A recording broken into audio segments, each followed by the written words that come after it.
Muy buenos días. Alberto Núñez Feijóo ha pasado de querer reunirse con Junts para buscar apoyos de cara a su investidura a pisar el acelerador para su disolución.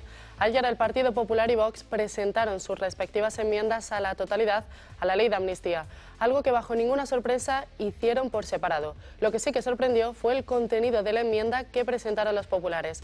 Introducen como propuesta la creación del delito de deslealtad constitucional para poder actuar contra los servidores públicos que quieran convocar un referéndum ilegal y declarar la independencia. Apuesta además por disolver las organizaciones o personas jurídicas que incurran en este tipo de delitos. Asumen de esta forma los postulados políticos de Vox, un partido que entre sus principales objetivos siempre ha tenido hacer frente común con los del PP para poner fin a los separatistas y sus continuos deseos de quebrantar la unidad nacional. Pero Feijóo parece que se ha olvidado ya de las numerosas veces que su partido votó en contra de ilegalizar a formaciones como Esquerra, Junts o EH Bildu. La última de ellas el pasado mes de noviembre, cuando, por cierto, ya se conocía la cesión de Sánchez a los golpistas, la amnistía. Un cambio de ideas que a día de hoy puede haber llegado demasiado tarde.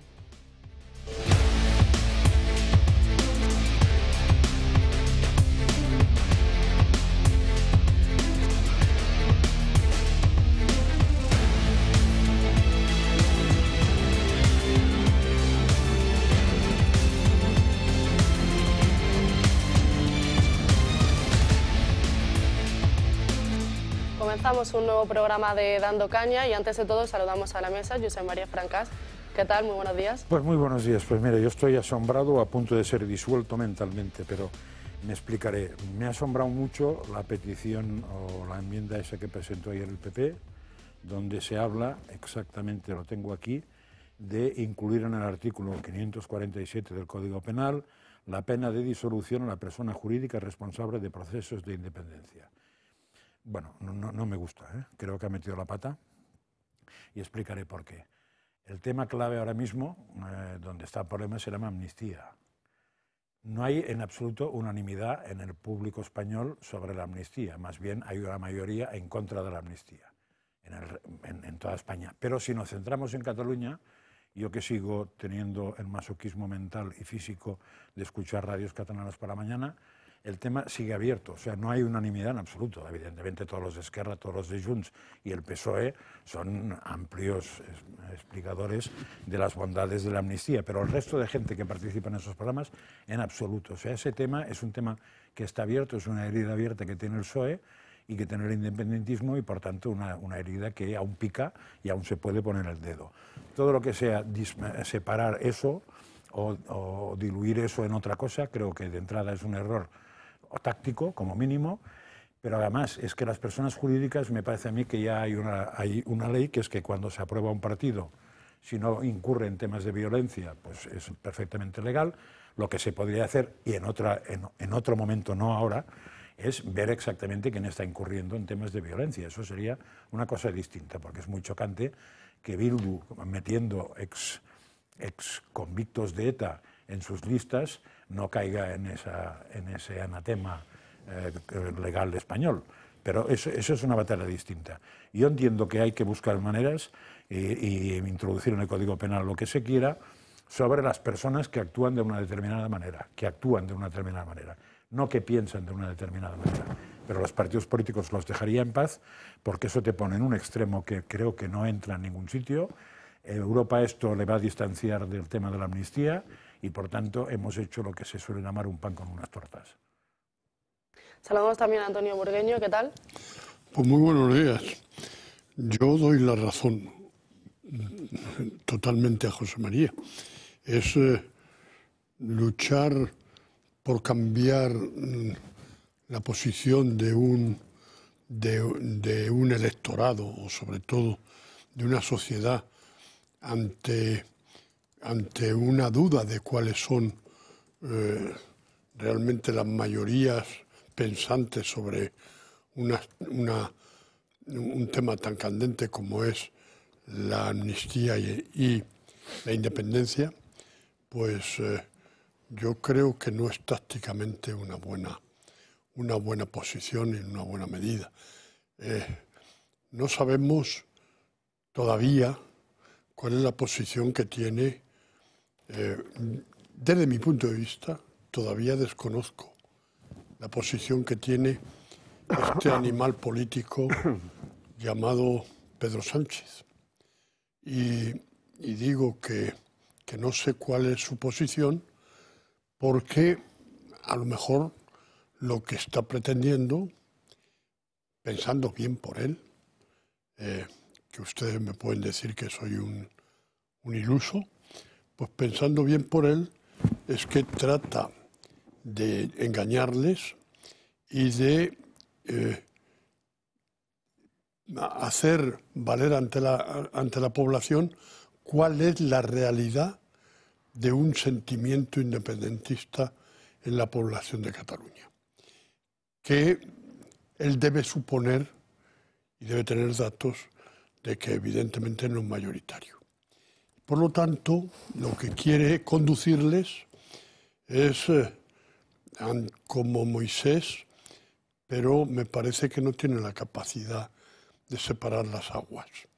Y por lo tanto, probablemente hunda a todos los que le están siguiendo, les hundan en las aguas del Nilo, o nos hunda a todos en las aguas del Nilo. Esa es mi impresión. Son dos maneras de luchar, la del PSOE y la del PP, que ninguna de las dos tienen coherencia. Hoy también nos acompaña en esta mesa Víctor Manuel Seligrat. ¿Qué tal? Muy buenos días. Buenos días y feliz año a todos, a todas y a todes. Buenos días. Feliz año. Bien, mi opinión, intentando ser, como siempre lo manifiesto, breve, yo creo que esta actuación es una mera estrategia política. Yo no veo practicidad alguna en lo que se está intentando proponer. Por consiguiente, creo que ahora lo que hay que centrarse es en lo que tenemos en la actualidad, en la normativa que tenemos y en lo que está ocurriendo políticamente. Además, como ha dicho antes Jorge, yo ahí sí lo comparto también, el hecho de Europa. Europa tiene un sentido muy abierto para el tema de los partidos políticos. Yo entiendo determinada situación por parte de Feijóo. En este caso le entiendo, muchas veces la mayoría no le entiendo, pero en este caso sí. Y le entiendo porque es lo que creo que quiere transmitir a la sociedad, creo, habría que preguntárselo a él. Pero en mi humilde opinión, como abogado en ejercicio, yo creo que lo que pretende transmitir a la población es que se intenta que si ellos están en esta posición de una amnistía, que no se hace por interés social, sino por interés de que una persona gobierne o en un Estado, que sea el presidente de un gobierno, intentar transmitir a los ciudadanos que no se puede tirar por tierra lo que es la ilegalidad de un partido si antes no se disuelve el mismo judicialmente. Por consiguiente, es decir, no podemos hablar, y muchos de los políticos lo hemos escuchado en los medios de comunicación, Bildu, los partidos independentistas son partidos legales, no son partidos ilegales. Otra cosa es las actuaciones que realicen las personas pertenecientes a ese partido como no pertenecientes a ese partido. Por consiguiente, entiendo que lo que pretende ahora, en estos momentos, Feijóo, no es nada eficaz ni práctico y no va a salir porque no tiene la suficiente fuerza parlamentaria para llevarlo a cabo, al margen de Europa. Y el tema de la amnistía es un punto y aparte, en donde si tenemos la oportunidad me desarrollaré un poquito más, en un lenguaje quisiera entendible, coloquial, para que los televidentes puedan entenderme mi humilde opinión. Eso es un tema en donde sigo teniendo la esperanza del Poder Judicial. El Poder Judicial no solamente en España, sino también en Europa. Porque creo que la amnistía, aunque hay otras opiniones evidentemente muy sabias, pero yo entiendo, y otros juristas o abogados también, y magistrados y jueces igual, que la amnistía no está contemplada en la Constitución.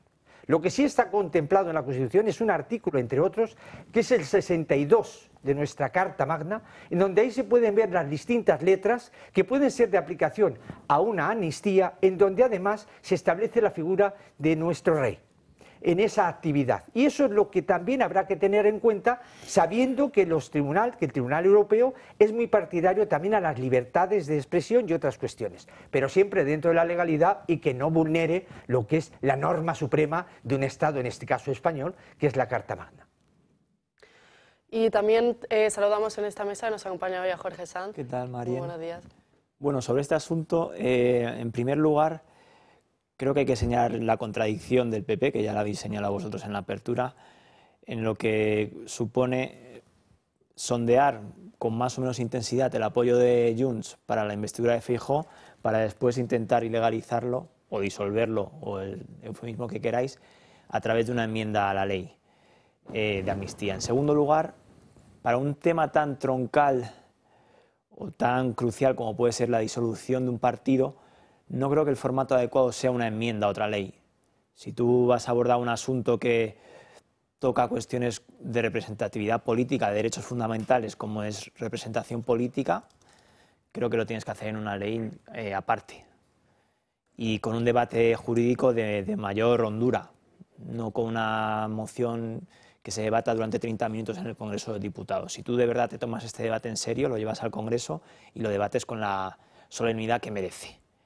Y luego, en tercer lugar, y por acabar, sobre el nuevo delito que quiere recuperar el Partido Popular y llamarlo deslealtad constitucional o como quiera, todo lo que venga a restituir algo parecido a la sedición, bienvenido sea, porque el agujero que ha dejado la derogación de la sedición es muy grande y el Estado está muy desprotegido ante una eventual intentona como la del 1 de octubre del 17 y conviene recuperar, si no la sedición, algo que se le parezca y a ser posible con penas parecidas, no con penas algo diluidas en agua como las que se vienen hablando. Sí, Jorge, eso que dices, el segundo punto tuyo, de que es un tema suficientemente importante al afectar a derechos fundamentales de participación, hacerlo de una manera más, diríamos, más concreta. Si no recuerdo mal, Vox presentó algo sobre ese tema y curiosamente el PP votó en contra. Con lo cual ya se ve que en aquel momento le ha pasado un poco como al PSOE, ¿no? Lo que no eran partidarios, los cambios de opinión, que no dejan de ser, en este caso, pienso que hacer el ridículo. Es más, si tuviera que buscar una posible intencionalidad, no sé si real o ficticia, diría que esta enmienda lo que pretende es abrir la puerta a la posible ilegalización de Vox. En fin, sobre este tema de la amnistía y de las enmiendas a la totalidad presentadas ayer tanto por el Partido Popular como con Vox, hablaremos más detenidamente a lo largo del programa. Pero ahora me gustaría abrir página sanitaria, porque no sé ustedes, pero esta Navidad la verdad es que parece que todo el mundo se ha puesto malo. Muchos médicos hablan de tripledemia, de casos de gripe A, de COVID y también de bronquitis. Llevamos pocos días del año nuevo y la cosa no mejora. En la última semana de 2023 se han disparado los casos de gripe, de COVID y de bronquiolitis. Las reuniones navideñas lógicamente explican el aumento y todo apunta a que los datos seguirán al alza, alcanzando un posible pico para la semana que viene junto al fin de las fiestas. Los médicos ya hacen sus recomendaciones para estos días. Puesto que la gente estamos en época festiva y está en su derecho de salir, como médico lo fundamental es evitar los contagios. La mejor manera, pues en esta época, es sobre todo en los sitios donde haya mucha aglomeración de gente, pues el volver al uso de mascarilla. De hecho, nosotros en las consultas estamos con mascarilla el personal sanitario y recomendamos a la población general que venga al centro de salud con algún síntoma respiratorio que acuda a ser posible con mascarilla y si no, pues la intentamos facilitar nosotros. Recomendamos también, por ejemplo, al entrar a centros comerciales, que es donde aún más carga vírica por la menos ventilación que hay, porque sí es posible que se vaya con mascarilla. Desde la Comunidad Valenciana se han querido poner más serios con el asunto. El consejero de Sanidad, que ayer mismo se ponía la vacuna de la gripe ante las cámaras, aseguraba que se están preparando para volver a la obligatoriedad de tener que llevar mascarilla en los centros de salud u hospitales. Aunque todos los tipos de infecciones están aumentando, la tasa de la gripe es la que ha experimentado una subida más significativa. Todo coincide con la llegada del frío, que este año se ha retrasado bastante, con las Navidades y las reuniones sociales y de ocio. Pero a pesar de este aumento tan rápido de los casos, que sepan que según los expertos nos encontramos en los niveles previstos para esta época del año, algo dentro de la normalidad de las fechas, como otros años.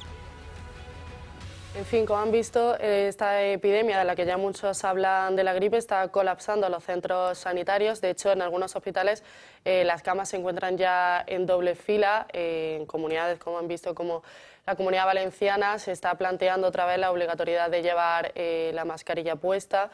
Y los casos, en concreto, aquí en la Comunidad de Madrid, en la última semana han aumentado casi en un 85%. ¿Usted cómo lo ve, pequeño? Pues yo lo veo como es una una enfermedad respiratoria, vamos, una enfermedad de contagio respiratorio desde hace muchísimos años.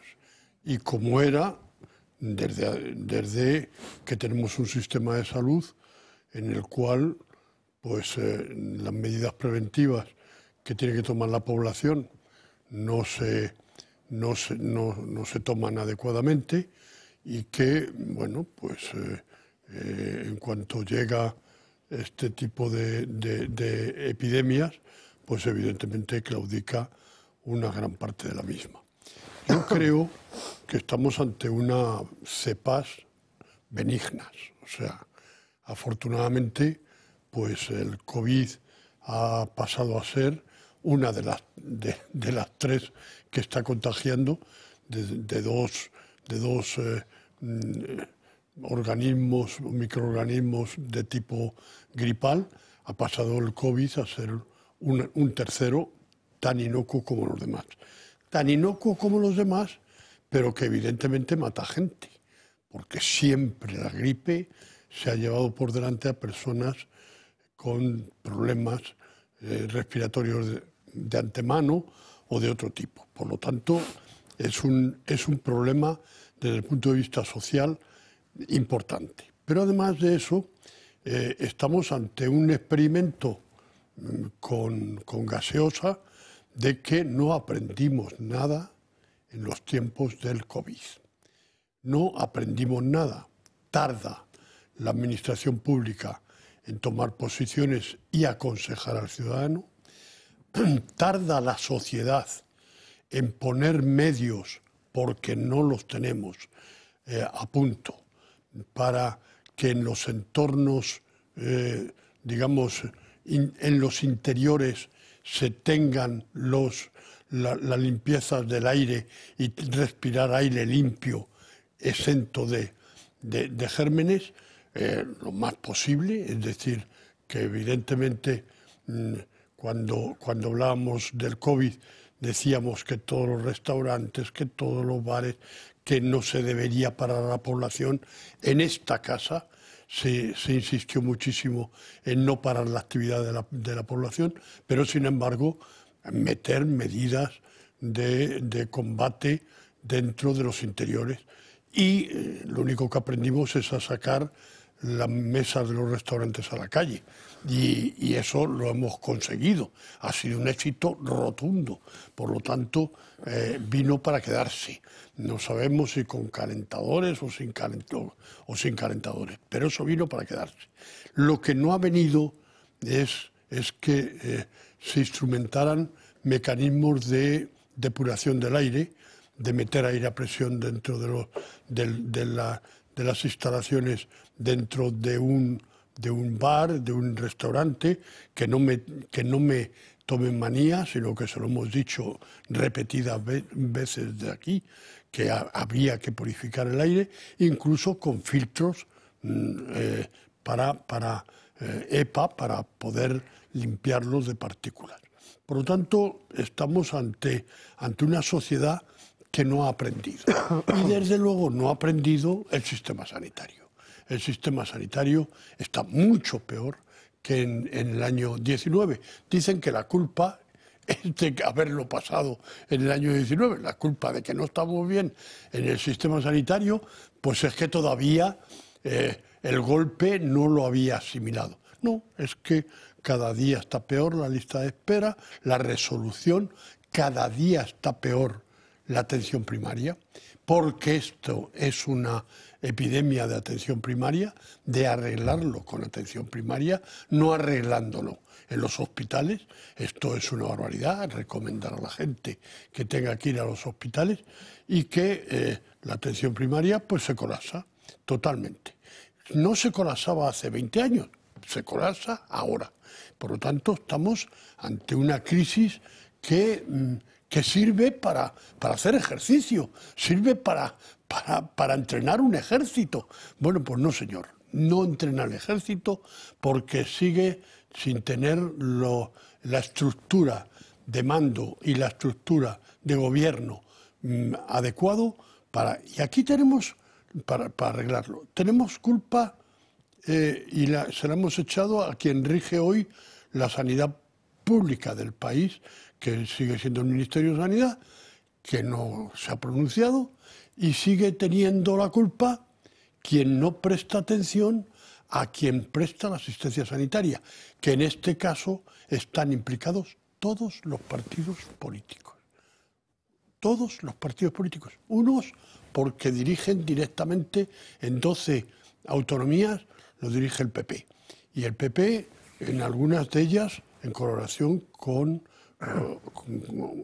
gobiernos compartidos con Vox, y por lo tanto tendríamos que ver qué está pasando desde el mes de mayo aquí, de cuáles son los planes sanitarios de esos gobiernos. No están encima de la mesa. Por lo tanto, lamento decir que desde el punto de vista de la sanidad, ni los unos ni los otros han mejorado un problema que a la población le importa mucho.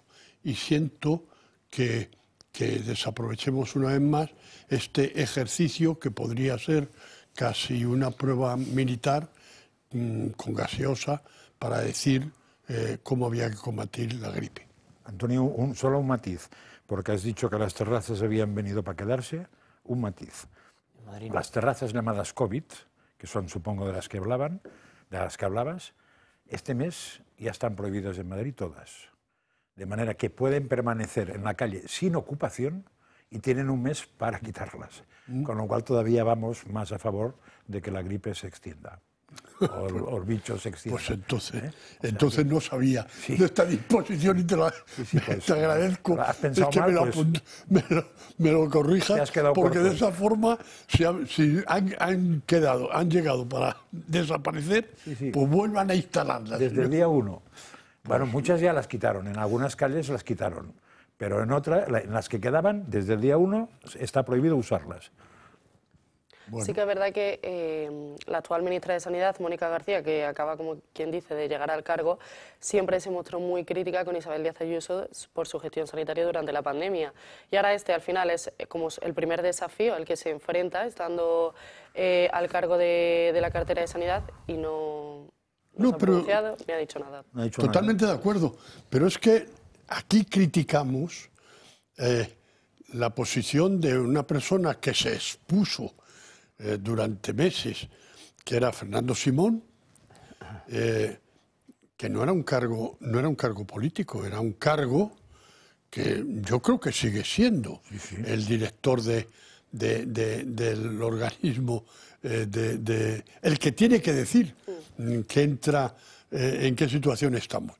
Bueno, es que seguimos, él no pertenece al cuerpo de sanidad militar, de sanidad nacional, porque ha dejado de existir este cuerpo.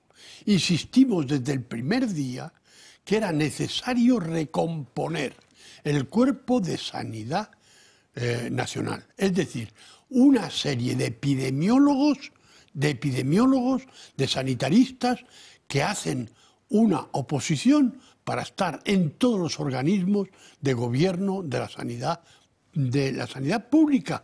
Porque esto sí que es sanidad pública. Precisamente ahí no hay duda en ningún país del mundo. Esto lo ejerce la autoridad. Y es una autoridad, la autoridad sanitaria de la salud pública de la población.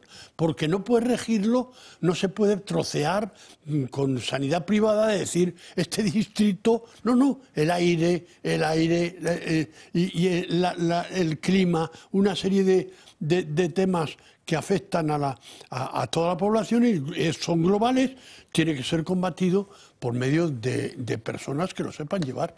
Seguimos sin tener esas personas que lo sepan llevar y por lo tanto volvemos a declarar cuáles son los principios en los que se basó el desastre que tuvimos en el COVID, que algunos países lo tuvieron como nosotros, pero por lo menos estoy oyendo a políticos de primera magnitud no digo por su categoría, sino por la humildad de ir diciendo nos equivocamos. Por ejemplo, en Inglaterra han dicho con una modestia enorme, perdónennos porque somos responsables de habernos equivocado. Y esto no ha pasado en España, ni los políticos de un lado ni los políticos de otro. Por lo tanto, el pueblo sufrió, la población sufrió un montón, y prueba de eso es que ahora estamos sufriendo porque una triple epidemia como, vamos, de 3 gérmenes disputándose cuál de ellos parece que es el A de la gripe, el que más enfermos lleva, pero da la impresión de que navegan por Madrid y por España pues con toda tranquilidad. Pero vamos, no hay ningún problema. De vez en cuando tienes la suerte de poder ver en los medios de transporte que sí que han mejorado el aire. Los medios de transporte han metido recambios de aire, tanto el metro como en Madrid, como los autobuses, han recambiado ciclan el aire mucho mejor que lo hacían, y desde luego la gente se protege espontáneamente, sin que nadie se lo recomiende, con mascarilla, que es lo que siempre dijimos que había que llevar en el caso, sobre todo si tienes algún síntoma, es decir, si crees que toses y que esa tos puede ser epidémica. Pero eso, Antonio, sería en cualquier enfermedad de transmisión, claro, por aire. Desde la antigua tuberculosis, que es actual, la tuberculosis. Sí, porque ha empezado otra vez. Pues, ¿cómo se transmite? Por vía aérea. Entonces, cualquier cosa que impida la transmisión es buena. Que el Ministerio de Sanidad del año 2020 no se enteró de que el virus, que el COVID se transmitía por vía aérea, y por eso decían que iba a haber 1 o 2 casos. No se habían enterado. Si es que era gravísimo el tema, históricamente. Y además, yo, otra cosa que comprobé el otro día es que me hizo gracia, porque tengo en casa enfermos con fiebre alta y todo eso, y llamé a un médico que vivía al lado y me dice, no, lo que tienes que hacer cuanto antes es el test del COVID. Digo, ¿y para qué me sirve? No, porque si tiene COVID es una cosa y si tiene gripe A es otra. Digo, y entonces, una vez hecho el test, ¿qué tendrá que tomar? Ah, no, lo mismo. Digo, entonces, ¿para qué coño tengo que hacerme el test del COVID al niño? Es verdad que si va a tomar lo mismo, dime qué va a tomar. Te vuelvo a agradecer el que hables de eso, que ahora estamos tecnificados para poder hacer autotest. Sí. En eso hemos cambiado. La sociedad está más proclive y se hace autotest. Es verdad y luego no sirve para nada. Es verdad que existen test que te dicen si estás contagiado de COVID o de gripe A. Pero una vez te han dicho eso, dice, ¿y qué hago? Lo mismo, paracetamol, durante 8 días, 3 veces al día, y algún médico, no acabo de entender por qué, algún médico te hace tomar antibiótico. Sí. Lo cual para los virus, supongo que los virus se lo pasan pipa viendo el antibiótico, porque los virus y el antibiótico no tienen ningún problema. Alguno me ha dicho, no, es por si después hay cosas secundarias, por ejemplo, sinusitis, no sé qué. Bueno, entonces ahí ya me callo, porque ya no sé si la sinusitis es vírica, es bacteriana, es de un hongo cabrón, no lo sé. O sea, no lo sé, porque ya me he perdido. La biología se queda en la parte no médica, con lo cual no lo sé. Yo, que soy un paciente, no soy médico, lo que estás comentando ahora, Jorge, del tema del antibiótico... José María, perdón, discúlpame. No, es la J. No te preocupes, José María. Lo que estabas comentando antes del por qué el antibiótico, yo no soy médico, pero sí, por otros colegas que Antonio lo sabrá muy bien, es porque la gripe A, según la información médica que tengo, si no es tratada por la altísima fiebre que conlleva, en aquellas personas que han quedado tocadas con el COVID ante la mala gestión que hubo en este país, y que estoy de acuerdo con Antonio, que no se ha pedido perdón por lo mal que se ha hecho, Lo contrario, se ha exhibido. Se ha exaltado como si se hubiera hecho bien. Ahí están las muertes que ha habido, las ocultaciones, el señor Simón, cómo confundía una cosa con otra, es decir, la inconfusión, la inseguridad que teníamos, por lo menos yo la he tenido. En este caso es como consecuencia de que la gripe A, por eso hay personas que acuden a los hospitales. Ir al hospital no es por capricho, ni ir a una discoteca no es agradable, es porque uno se encuentra mal. Así lo entiendo, pero habrá hipocondriacos, como hay todo el mundo. 39 de fiebre, pero muchos, claro, entonces, porque hay peligro, y que Antonio me rectifique, son opiniones médicas. Yo soy abogado, no soy médico. Ojalá me gustaría ser médico. Y es por riesgo de neumonía. Por riesgo de neumonía en aquellas personas que la gripe A le puede conllevar un problema del pulmón. Por eso se da a veces determinados antibióticos. Como en el caso del COVID, Antonio me recetó a mi antibiótico por el riesgo de neumonía. Por ejemplo. Entonces, ¿qué voy a decir al respecto? En primer lugar, yo lo que ha dicho Antonio, estoy de acuerdo en el aprendizaje. Es verdaderamente penoso que no nos demos cuenta de que hay que mantener las distancias, la higiene y de que hemos pasado una etapa terrible, terrible, en donde tenemos que no volver otra vez a lo mismo. Bajo la premisa de la admiración a los médicos, a los sanitarios de este país, que son extraordinarios, porque es inhumano lo que están padeciendo en hospitales públicos y privados. Yo he vivido en un hospital privado, en unas urgencias, 8 horas de retraso, con 3 médicos para atender un montón de pacientes, concretamente en el Hospital San Rafael. Lo he vivido. Y ahí he visto claramente la labor de gladiadores de los médicos que había y el sufrimiento de los pacientes esperando. Es una cuestión de medios y hay que ponerlos público y privada, porque muchas veces dice, la sanidad española es gratis. No, es verdad. Es mentira. La sanidad española todos se pagan un dinero por ella. O sea que de gratis nada. Que no nos digan piruetas orquestales. Es verdad que la sanidad española es buena, pero la pagamos. Y hay que mejorarla, ¿Qué ocurre con el tema de la higiene? Hombre, yo creo que hay personas que si se sienten que tienen un problema de riesgo de infección, lo que tienen que hacer es quedarse en casa. Porque si no, yo soy partidario de los que creo que si hay una prueba, porque la prueba es fundamental para todo, tienen una responsabilidad legal.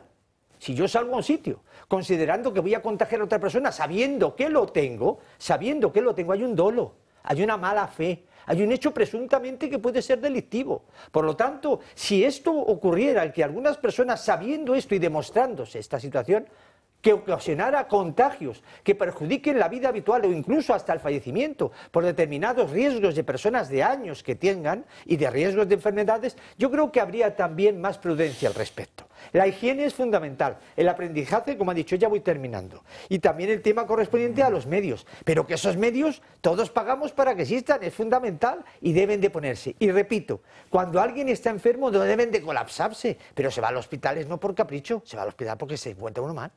Y porque la primaria no funciona. Y porque la primaria no funciona. La primaria y la secundaria. La primaria y la es fundamental porque hay que dar de baja a una persona que consulta al médico.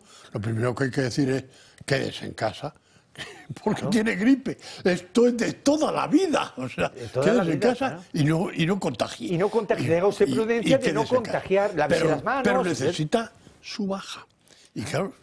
Perdonadme que antes de continuar con este tema nos tenemos que ir a una breve pausa de publicidad, pero antes, ¿sabían que a partir de los 25 años el cuerpo humano reduce la producción de colágeno y a los 40 lo reduce un 50%? Y cada año se reduce más y más, pero tenemos la solución, el colágeno hidrolizado de Q77+, que os va a ayudar a reparar la falta de colágeno que provoca huesos y músculos mucho más frágiles, flacidez y dolor en las articulaciones. El colágeno de Q77+ contiene colágeno hidrolizado de máxima calidad, junto a ácido hialurónico y el exclusivo factor 77 para un efecto antienvejecimiento. No solo eso, sino que además el colágeno de Q77+ es uno de los más completos del mercado, incluyendo más activos como la vitamina K, vital para unos huesos y tejidos saludables, magnesio para un buen estado de la musculatura, retinol, que es un potente antienvejecimiento de la piel, y vitamina C como antioxidante para reducir los radicales libres. Pueden comprarlo llamando al 638 01 0101. Breve pausa para la publicidad y en breve estamos de vuelta.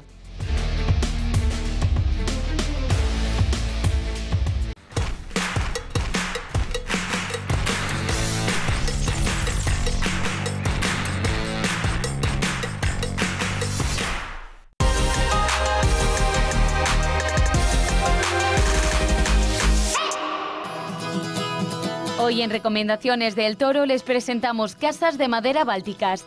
Se ha posicionado como líder indiscutible en el mercado de casas de madera en España, destacando por su calidad, originalidad y durabilidad.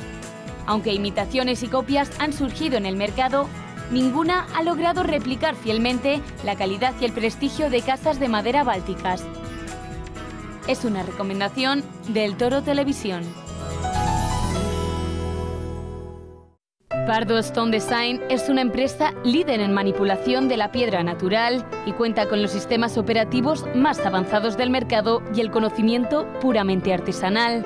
Aportan conceptos innovadores en el mundo de la decoración con piedra natural, realizando composiciones decorativas y proyectos de arquitectura e interiorismo. Pardo Stone Design. Descubra la artesanía en piedra y haga sus sueños realidad. Y si eres socio del Club de Amigos, tendrás un 5% de descuento. Somos más de 48 millones de españoles y somos muchos los que pensamos diferente a lo que vemos. ¿Te imaginas poder decir lo que piensas sin tapujos? Y escucharlo, no se pierda. Digo lo que pienso.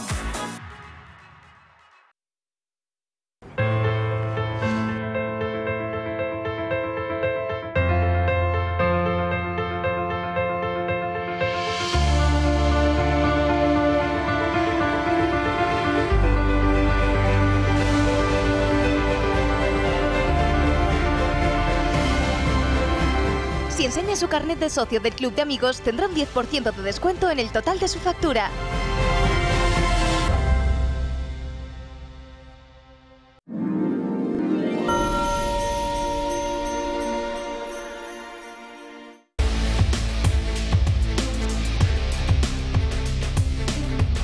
Ya estamos de vuelta, continuamos con el tema sanitario, pero ahora nos centramos en la pandemia del coronavirus porque hay más de 1,5 millones de dosis de Paxlovid, que es el antiviral que se usaba contra esta enfermedad de la farmacéutica Pfizer, que han caducado en la Unión Europea y concretamente en el Reino Unido. Caducaron a finales de noviembre.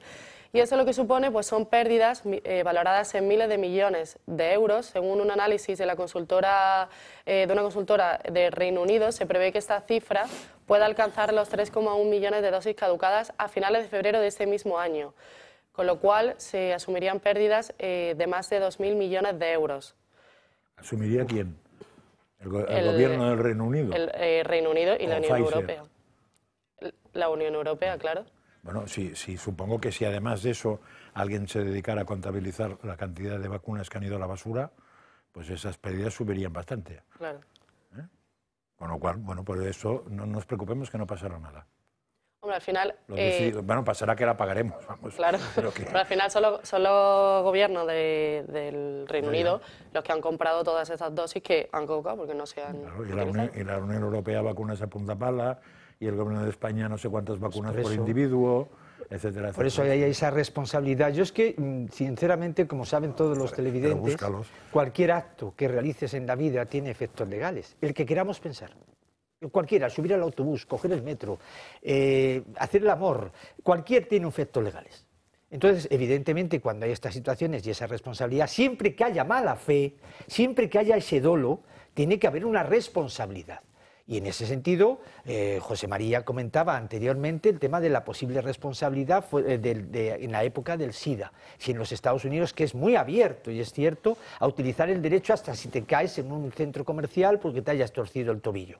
Bueno, es un tema a mirar desde el punto de vista legal y sabiendo siempre la premisa de la que estábamos comentando. Que haya mala fe, que haya un conocimiento de saber que vas a hacer daño al de al lado. Y otra cosa es cuando no tienes ese conocimiento. Pero creo que es un tema importante a todos los efectos legales de seguridad jurídica para todos los ciudadanos, ciudadanas y ciudadanos de este país, a los fines de que haya una mayor seguridad y una mayor tutela y que se dejen de tantas vainas de cosas y cuestiones políticas poco prácticas y que vayamos a lo que es fundamental en esta vida, que es la salud, la libertad y el patrimonio de las personas.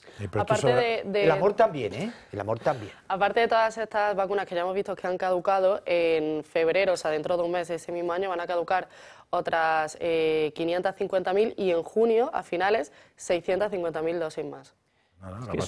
Sobre esos fármacos malogrados y esas vacunas que se quedan sin utilizar, es un agujero, obviamente es un agujero, 2.000 millones de euros es un agujero. Es verdad que habrá quien le parezca poco en comparación con la condonación de deuda catalana, que son 15.000 millones, pero es un agujero del que nadie va a responder. Quiero decir, al fin y al cabo, muchas de las cosas que se han hecho al borde de la ley, y ahí Víctor Manuel nos podrá echar una mano, algunos contratos de pandemia que son, si no son ilegales, lo parecen bastante, se dieron finalmente por buenos alegando pues, situación de urgencia y el momento en el que estábamos, ¿no? Que es un poco el comodín de la llamada que se ha utilizado para todas las cosas, operaciones dudosas que se han hecho en todo este tiempo, ¿no?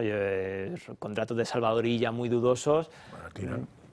Y muy sospechosos. Al final se ha terminado diciendo que, bueno, que esas contrataciones, como se hacían por el procedimiento de urgencia, porque la situación era la que era, pues oye, manga ancha y vista gorda, ¿no? Entonces, bueno, más allá del agujero de dinero que es mucho dinero, y porque Europa es un sumidero para esas cosas y para otras muchas más, creo que seguramente no tenga mucho recorrido, por la circunstancia que era. Además has usado una palabra clave que es dolo, porque yo recuerdo, y me parece, me corregirás tú, pero me suena que hubo intentos de judicializar el tema de, por ejemplo, la manifestación del famoso 8, cuando ya se sabía que había esto, y alguna que otra actuación en aquellos momentos, y fueron por la vía, creo que fueron por la vía penal, y se encontraron con que el dolo era casi indemostrable. Bien. O sea, pero con lo cual yo entendí desde fuera. Pero está la vía civil, está la responsabilidad civil. Es lo que tuvieron que rectificar después, pero no sé si llegaron a tiempo. Por eso te digo, es decir, porque el dolo es una cosa tan así, o sea, que yo tenga intención,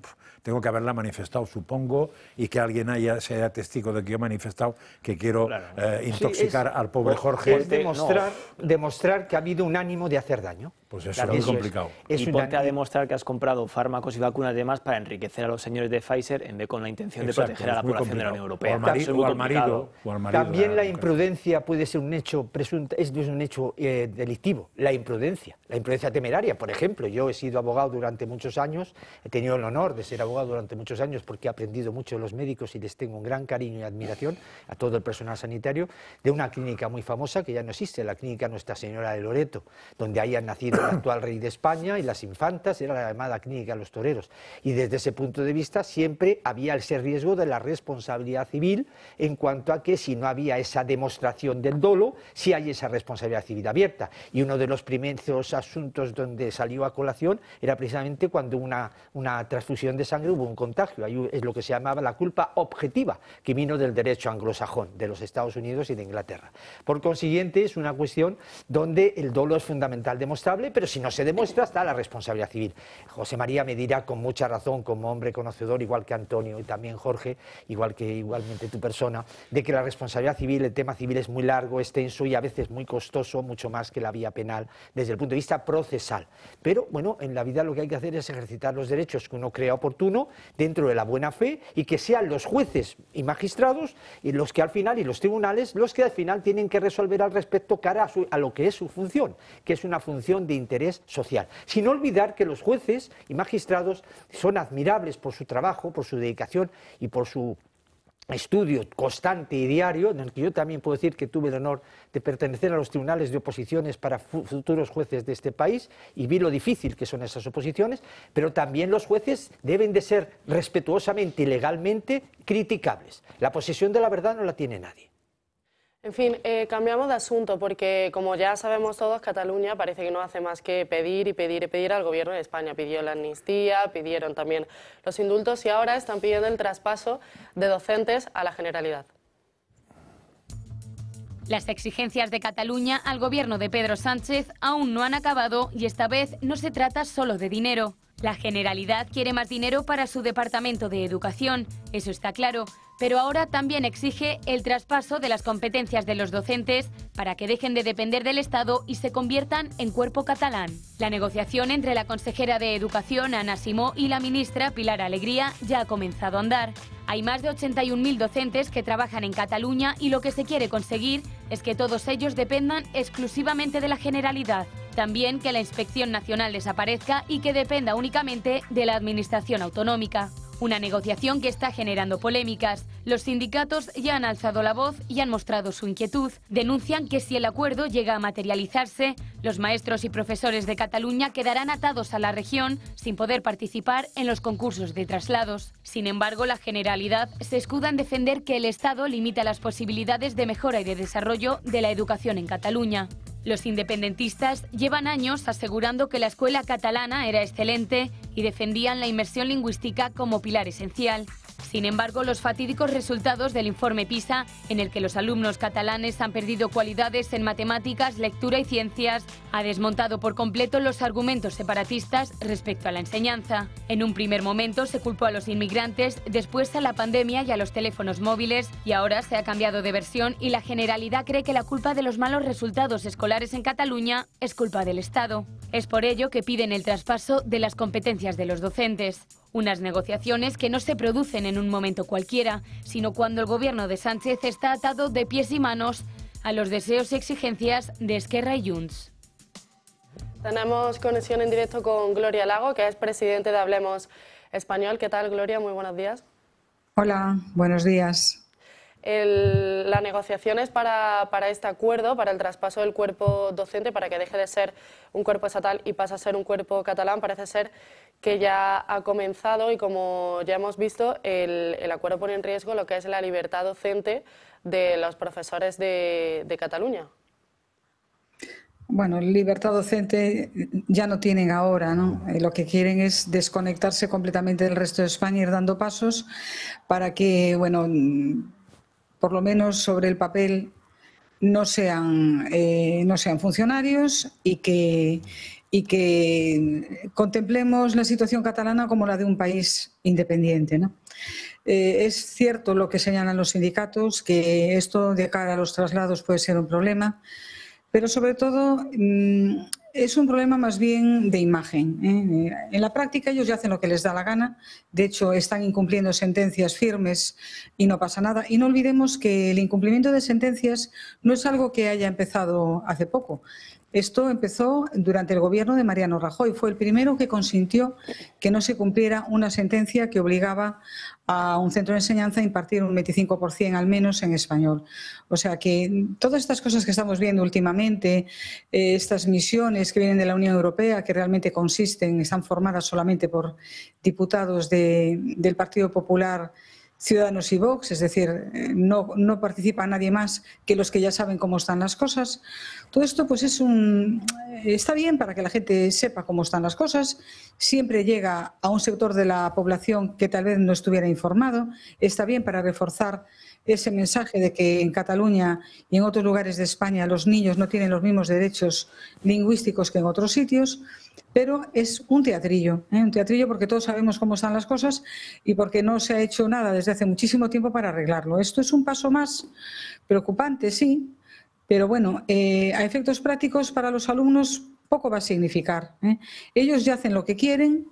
La inspección educativa, la alta inspección educativa, nosotros hemos recurrido a ellos alguna vez y en la práctica no han hecho nada, o sea que realmente el Estado está desaparecido en Cataluña. Incluso cuando quieres comunicar una concentración o una manifestación, pues ahí te das cuenta de que no existe la misma subdelegación que en otros lugares, o sea, vas a dar a un sitio diferente, todo allí es diferente, es como vivir en otro país, y ya no digamos en el interior, donde los casos que nosotros estamos recibiendo de afectados por la imposición lingüística llegan al extremo de contarnos personas que no les atienden en las tiendas porque les hablan en español. O sea que la situación de Cataluña es muy preocupante. Es muy preocupante también lo que está pasando en el País Vasco. No olvidemos que el Gobierno ha pactado también con Bildu. Sánchez tiene un pacto con Bildu cuya extensión no conocemos en su totalidad. Sabemos lo que han pactado en Cataluña porque los catalanes secesionistas son muy presumidos y les encanta hacer alarde de sus logros. Pero en la Comunidad Autónoma Vasca se está cocinando algo muy gordo y no nos lo cuentan. Lo vamos sabiendo poco a poco. Ahora hemos sabido que en Navarra tienen intención de oficializar el euskera en toda la comunidad, incluso en las zonas donde nunca se habló. Entonces, estamos en una situación grave a la que se ha llegado por culpa de los que gobiernan ahora y de los que gobernaban antes. Hace unas semanas conocíamos los datos del informe PISA que dejaba por los suelos a la educación española, sobre todo la catalana, y desmontaba así los argumentos que la Generalidad de Cataluña lleva años sosteniendo, y es que el modelo monolingüe solo en catalán funcionaba e impulsaba la educación.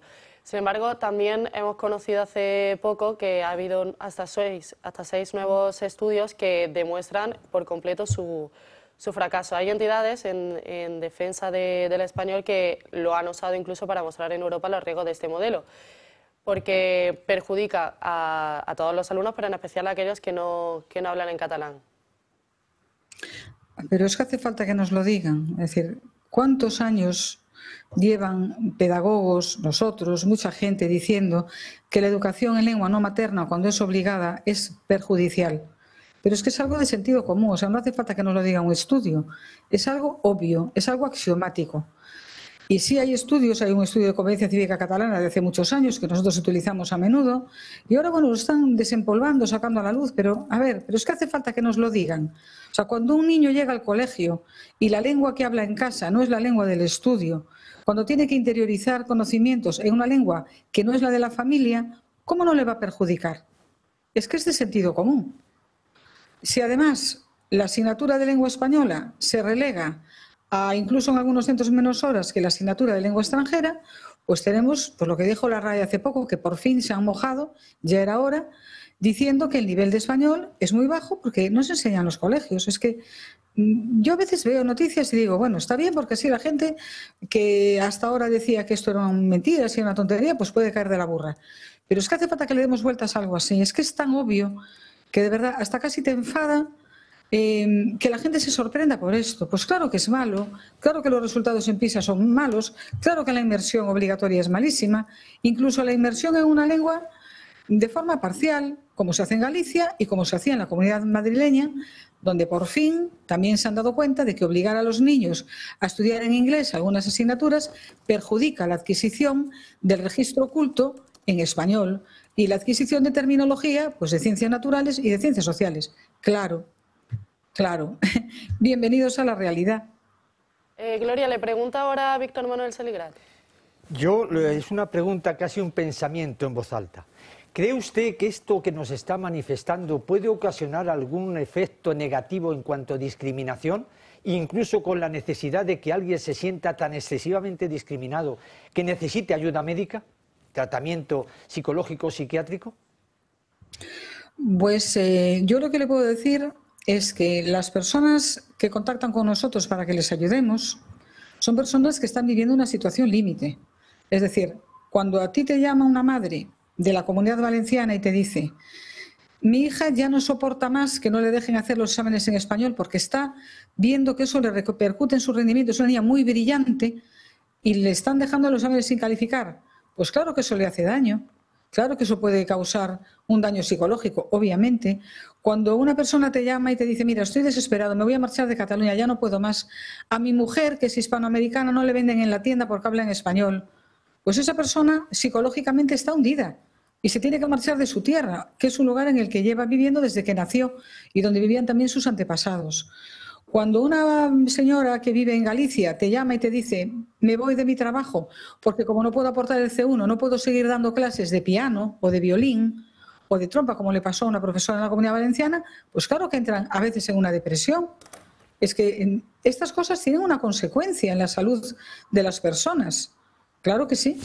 Lo que pasa es que, aunque esto es un derecho básico fundamental, porque no olvidemos que no estamos pidiendo que estas personas puedan desarrollar su profesión o su enseñanza en una lengua extranjera. Estamos pidiendo que hagan que puedan utilizar un idioma oficial, con lo que significa la cooficialidad lingüística. Y eso pues entra dentro de la vulneración de los derechos humanos, pero aquí todo el mundo mira hacia otro lado y los únicos derechos que se contemplan son los de las lenguas, pobrecitas que se mueren. Y estamos todo el día con esa monserga, con los gobiernos de todas las comunidades autónomas, la gallega a la cabeza, junto con Cataluña, en todas estas campañas de pobrecita la lengua que se muere, ¿por qué no hablas español? Mira, acabamos de poner un tuit de una campaña del gobierno gallego dirigida a los jóvenes. Habla gallego, habla sin parar. Pero esto es continuo, esto es continuo, o sea, lo que se está haciendo vulnera los derechos humanos, por supuesto, hace daño profesionalmente, hace daño socialmente y hace daño psicológicamente, pero por desgracia, quienes lo tienen que arreglar solo se preocupan por la salud de las lenguas, que no tienen ni salud ni derechos, pero como vivimos en un mundo al revés, pues es lo que tenemos. Pues Gloria, muchísimas gracias por atendernos hoy.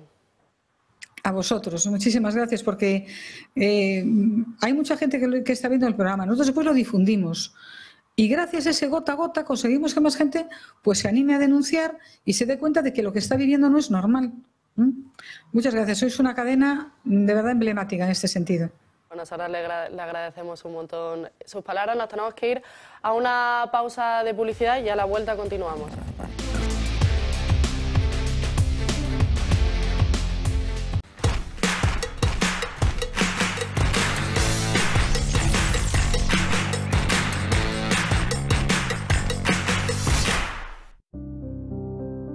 La muerte es parte de la vida y por eso Pardostone Design quiere convertir y recordar lo que fuimos. Dejar huella en la memoria de los familiares y amigos. Son únicos y pioneros en lápidas personalizadas. Pardostone Design. Si eres socio del Club de Amigos, tendrás un 10% de descuento.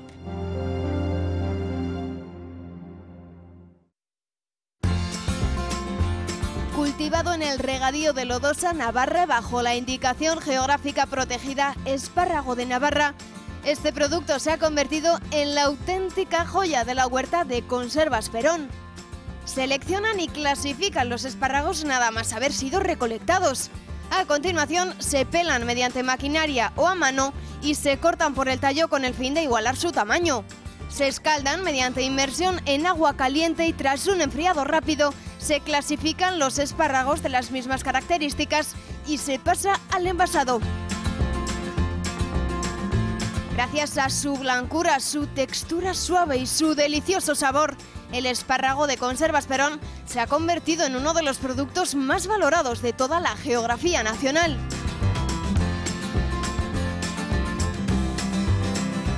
Llame al 948 69 3401 o entre en su página web www.conservasperón.com. Conservas Perón, de la mata a la lata.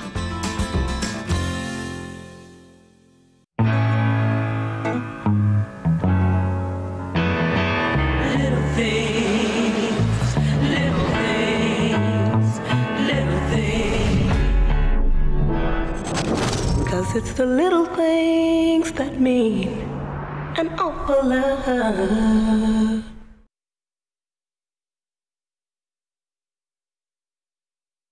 Hola a todos, soy Blanca de Rodrigo de Homo Legens y si no sabes qué regalar estas navidades te traigo unas sugerencias literarias. Fabiola del Cardenal Wiseman, una novela juvenil preciosa para entender cómo vivían los primeros cristianos. El libro blanco de la historia de Cataluña de Manuel Acosta, un libro para los amantes de la historia y que desmonta las tesis del independentismo. Creación y evolución de José Ramón Ayllón, un libro que aborda temas como la formación del universo, la creación de la vida y las especies y la condición humana de una forma breve y amena. Puedes conseguir estos títulos y otros muchos más en tu librería habitual y en nuestra página web homolegens.com. ¿Es usted un perjudicado por la debacle del Banco Popular? Sepa que la vía civil está bloqueada tras la sentencia del Tribunal de Justicia Europeo. En Durán y Durán Abogados tenemos una alternativa, que es la vía penal. Se nos ha admitido una querella en la Audiencia Nacional por la ampliación de capital de 2012. Todos los afectados que tengan dinero invertido y deseen seguir luchando por la recuperación de su inversión deben llamarnos y les informaremos cumplidamente. Llámenos al teléfono gratuito 983 3020 y le ayudaremos. O entre en nuestra página web www.duranyduranAbogados.com, que aún hay mucho partido por jugar.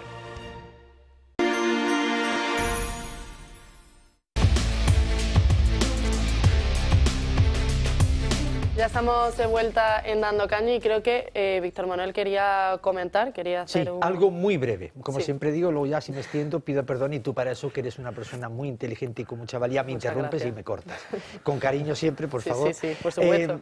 La cuestión está en que quiero que quede muy claro que el saber no ocupa lugar. Es decir, el saber idiomas, lenguas, etcétera, es bueno para todo el mundo. Otra cosa es que no se tenga en cuenta determinadas cuestiones que afecten a la libertad de ese aprendizaje.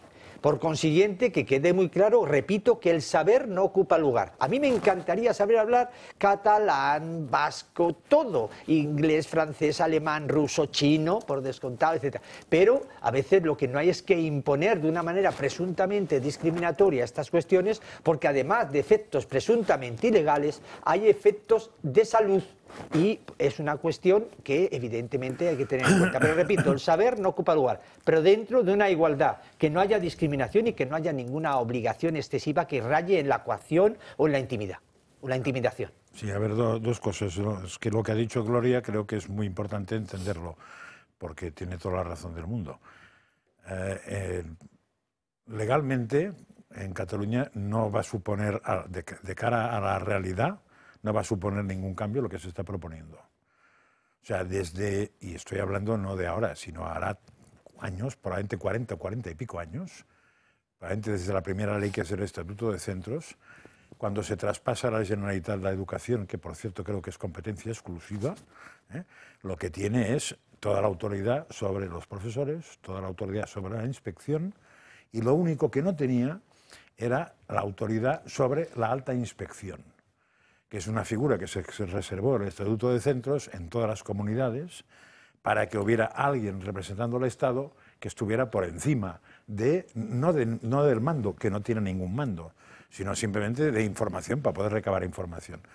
Cuando en Cataluña se ha intentado usar la alta inspección, creo que no se ha conseguido usar nunca para nada, excepto con una persona que se llamó Dolores Fernández, que en este caso sí que hizo los estudios que tenía que hacer, que fueron, por ejemplo, el análisis de los textos, cosa que después se ha publicado como una novedad. Eso se hizo, y estoy hablando de hace 20 y pico años, pero que tenía un problema, eso, que cuando eso llegaba a Madrid, se quedaba en un cajón del Ministerio y no lo abría nadie. No fuera caso que cabreáramos a los de la Generalitat. Con lo cual no ha servido objetivamente ni eso para nada. ¿Para qué puede servir el tener el cuerpo propio? Pues evidentemente para lo mismo que sirve cualquier otro cuerpo. ¿Para qué sirve tener Mossos en vez de policía? Porque son los tuyos y no los suyos. Entonces es tan fácil como esto. El día que haya que el cuerpo de docentes sea propio de Cataluña, empezará a la legislación que les dé la gana. Por los traslados será imposible, evidentemente. Si del cuerpo de español al cuerpo catalán tendrás que pasar unas pruebas que no las pasarás, con lo cual se ha independizado la educación. En ese sentido, sí. Y el tema que decías tú, Víctor Manuel, del tema de la libertad, ¿no? A ver, en educación creo que la clave, no sé si es la libertad debe ser clave para todo, pero en educación la palabra clave es lengua materna. Esa es la palabra clave para el tema de la enseñanza, la lengua materna, que libremente uno escoge como su madre, la que tiene, y por tanto tendría que ser. Pero se hizo una trampa muy gorda en Cataluña, que se aceptó perfectamente, que es no hablar de lengua cooficial, sino hablar de lengua propia.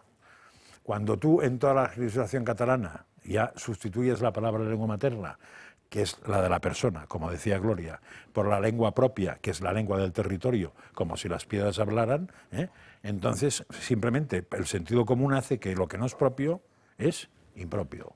Con lo cual ya tienes una lengua preferente y una que no lo es. Y como la legislación ha quedado en lengua propia, la que no es propia es eso, impropia. Pero al margen de lo que tú estás diciendo de la lengua materna, que evidentemente siempre va a ser más fácil para cualquier persona que pueda dirigirse y comunicarse mejor, sí que hay que... Aprender. Y aprender. El aprender también es comunicarse, así lo entiendo, porque tú aprendes comunicándote y te comunicas aprendiendo. Entonces yo entiendo que desde ese punto de vista, al margen de lo que estoy de acuerdo de la lengua materna, la palabra también fundamental, más que la palabra, la acción, es que haya ese sentido de que no haya una discriminación ni una situación que afecte a la salud por encontrarse en una situación de que hay niños, yo he conocido casos de niños de que han ido a Cataluña, Cataluña preciosa, en un sentido que evidentemente es España y es una de las zonas más bonitas de España, y al empezar en los estudios, estoy hablando hace muchos años, se han sentido discriminatorios y han tenido miedo de ir a clase. Y en consecuencia, al margen de la lengua materna, que estamos de acuerdo, también tienen que las autoridades de enseñanza de cada lugar, cada comunidad autónoma, mirar porque esa lengua materna no deje de ser estrictamente limitada, se aprendan más lenguas. Pero ¿por qué han tenido problemas esta gente que ha ido allí? Porque no han podido estudiar en su lengua materna. Porque les han obligado de una manera discriminatoria. No, por eso he dicho antes que el saber no ocupa lugar. Hay que saber la lengua materna, más fácil, de acuerdo. Pero eso no deja de darse cerrados a que haya otro tipo de lenguas de aprender. Lo que yo no tengo claro ahora científicamente, pero seguro que los expertos lo han estudiado, es cuándo puedes meter una segunda lengua sin que afecte a la importancia de la lengua materna. Y además, ¿con qué método? Eso yo ya tengo yo creo que es un tema complicado que me he perdido. Lo que sí recuerdo es que ese caso que decías tú, antes en Cataluña se solucionaba para un tipo de gente muy concreta, que era, por ejemplo, militares, policías, etcétera, que tenían una opción en Cataluña, que era la única opción, que era una isla, que era un instituto, que ahora no me acuerdo cómo se llamaba, que diríamos seguía las reglas de proceso educativo como si no estuviera en Cataluña, para esa gente que transitoriamente estaba. Eso lo cerró Aznar. ¿Eso, perdón? Lo cerró Aznar. Pues, José María Aznar, el duro combatiente del nacionalismo. Hay una frase que ha dejado ahí Gloria Lago y que es demoledora, y ha dicho que están llegando a un momento en el que es como vivir en otro país. Y es que en efecto es así. Al fin y al cabo, con esto del traspaso de las competencias ya de forma total en materia de educación a Cataluña, es un pasito más a la desconexión, de tal forma que va a llegar un momento en el que el referéndum va a ser casi lo de menos. Quiero decir, Cataluña tiene lengua propia, tiene policía propia, tiene las cercanías propias. Derecho propio, pero eso lo tenía de antes. Tiene Bueno, lo que decíamos, las cercanías propias, la educación la quieren transferir entera. Han firmado con Pedro Sánchez la transmisión de la gestión de todos los tributos que recauden allí en Cataluña. Si no es un país independiente, bien poquito le falta. Hay una diferencia. En un país independiente se tiene que buscar las castañas propias. Y en cambio, Cataluña pretende ser otra cosa distinta, no os engañéis. Quiere ser un país independiente, no formal, pero dependiente no económico, es decir, que se lo paguen. Porque estas cosas del idioma tontos no son muy bonitas, muy identitarias, muy del terruño, pero va a llegar un momento en el que Cataluña se va a quedar sin médicos y sin profesores. Porque no va a haber ningún médico extremeño que quiera ir allí porque no va a poder, porque va a tener que estudiar, obtener un C1, un C2 de catalán que le va a impedir ejercer allí. Va a llegar un enfermero, un médico que le van a pedir un C1, un C2 de catalán y no va a querer ir.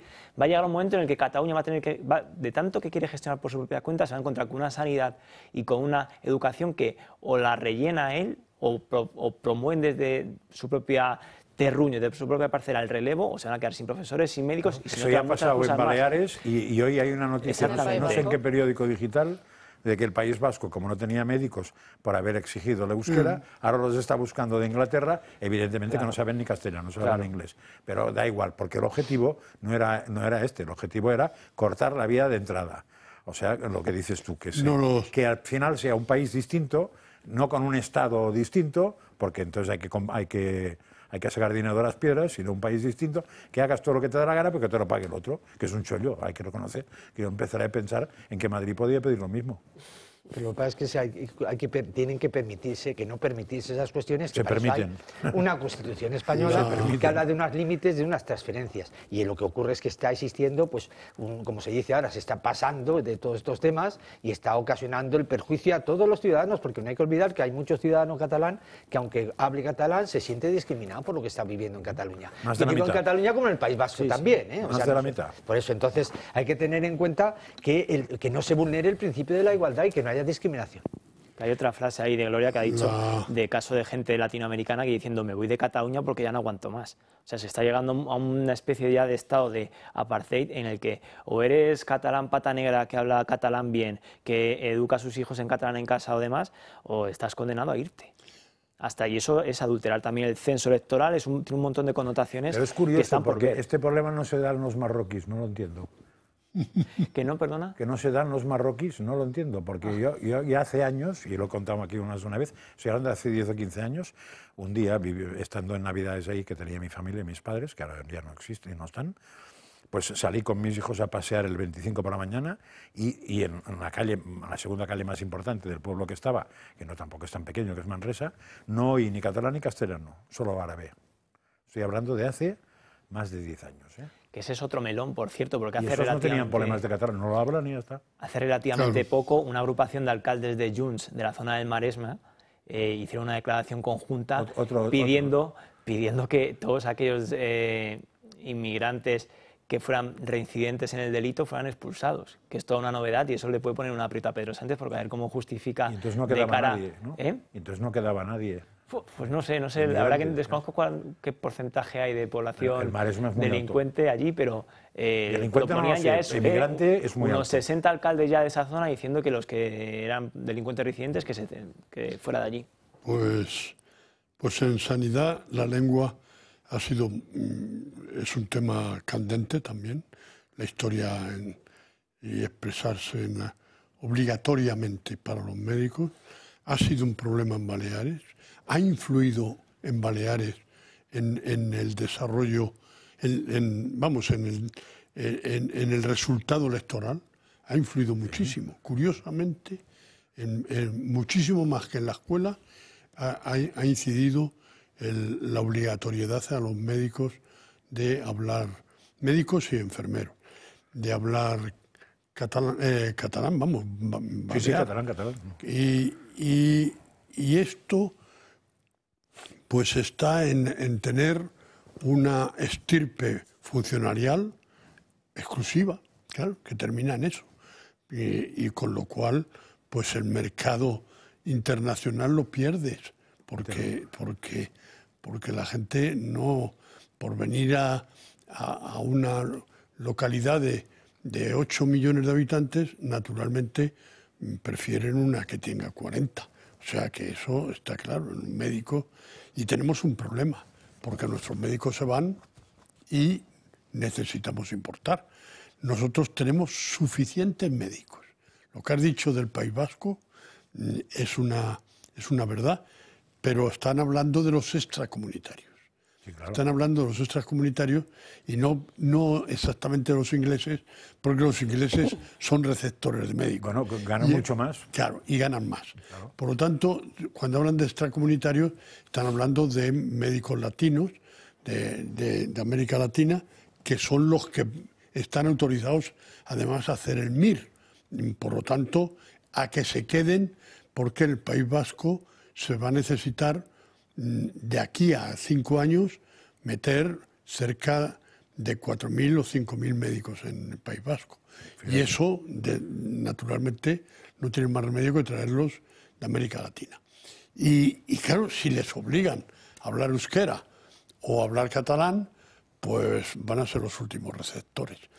Y la lástima, en cualquier caso, es que se tienen que marchar de los 6.000 médicos que empiezan todos los años o terminan en MIR, se están marchando 3.500. En fin, cambiamos de asunto, nos vamos a tema político. Como les comentábamos al inicio del programa, ayer el Partido Popular y Vox presentaban sus respectivas enmiendas a la totalidad a la ley de amnistía. PP y Vox han registrado ya sus enmiendas a la totalidad contra la ley de amnistía. Ambos partidos, que consideran claramente inconstitucional la ley, han presentado sus enmiendas por separado e intentarán agotar todas las vías posibles para frenar la aprobación de la norma presentada por los socialistas. Los populares, en su enmienda, plantean disolver cualquier partido que promueva un referéndum ilegal o declare la independencia. Para todos ellos, proponen penas de cárcel de entre 5 y 10 años e inhabilitación de 6 a 12 años. Es un punto de partida para el rearme y para el fortalecimiento del Estado democrático de derecho. Retrasar y bloquear la amnistía es uno de nuestros mandatos fundamentales en esta legislatura. Una propuesta del PP en la que Vox ve similitudes.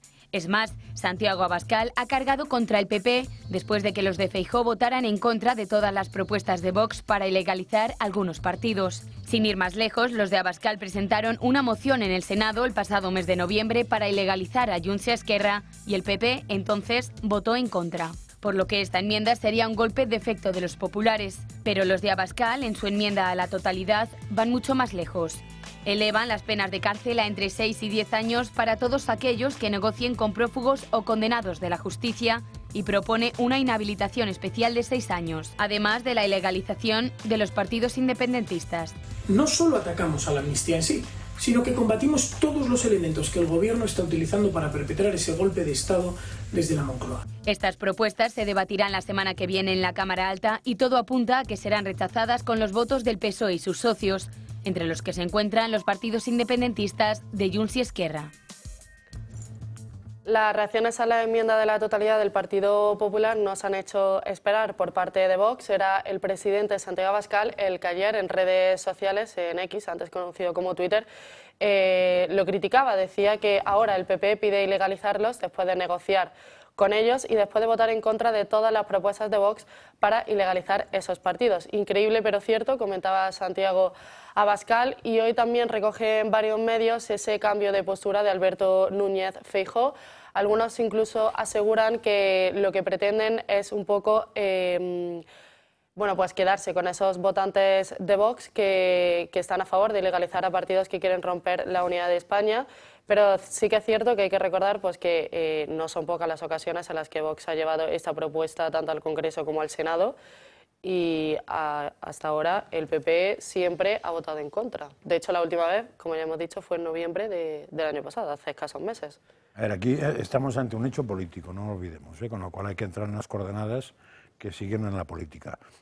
Tú, cuando sabes que vas a presentar una cosa que va a tener el mismo futuro que un espía ciego, que es esta enmienda, pues lo que intentas, puedes hacer dos cosas. O bien un show, que a veces pasa, o bien simplemente marcar tu territorio.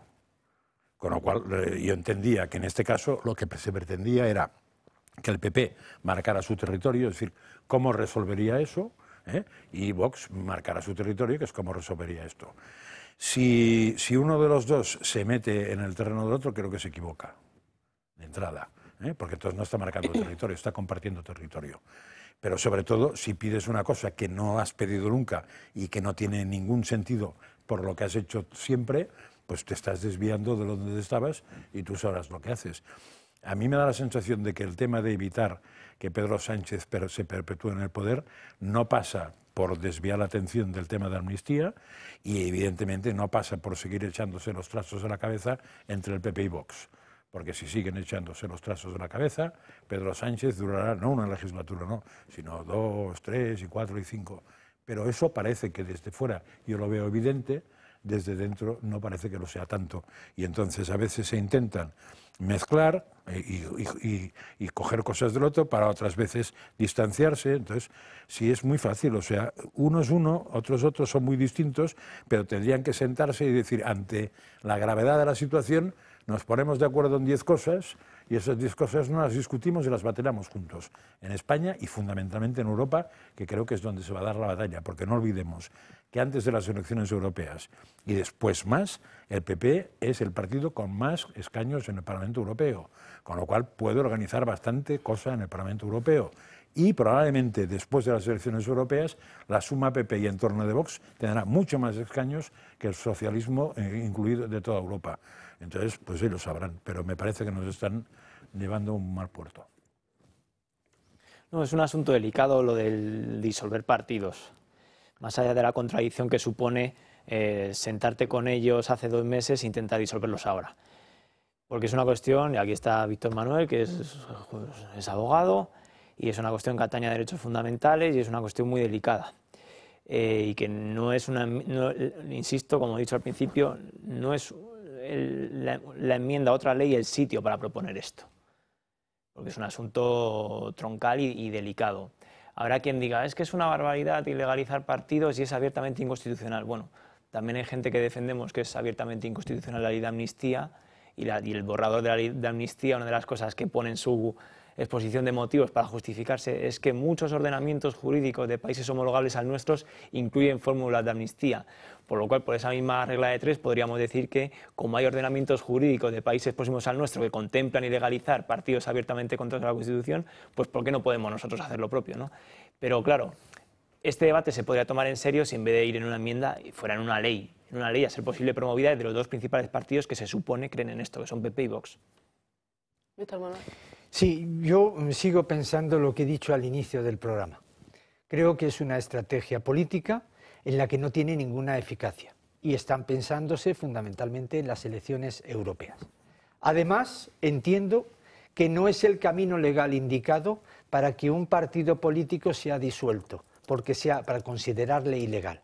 Para eso hay otros mecanismos que son procesales y judiciales a los fines de que sea ciertamente y que haya una seguridad jurídica, porque toda la ley o leyes que se pretendan realizar o llevar a cabo tienen no solamente un derecho nacional, sino también la viabilidad de un tribunal europeo.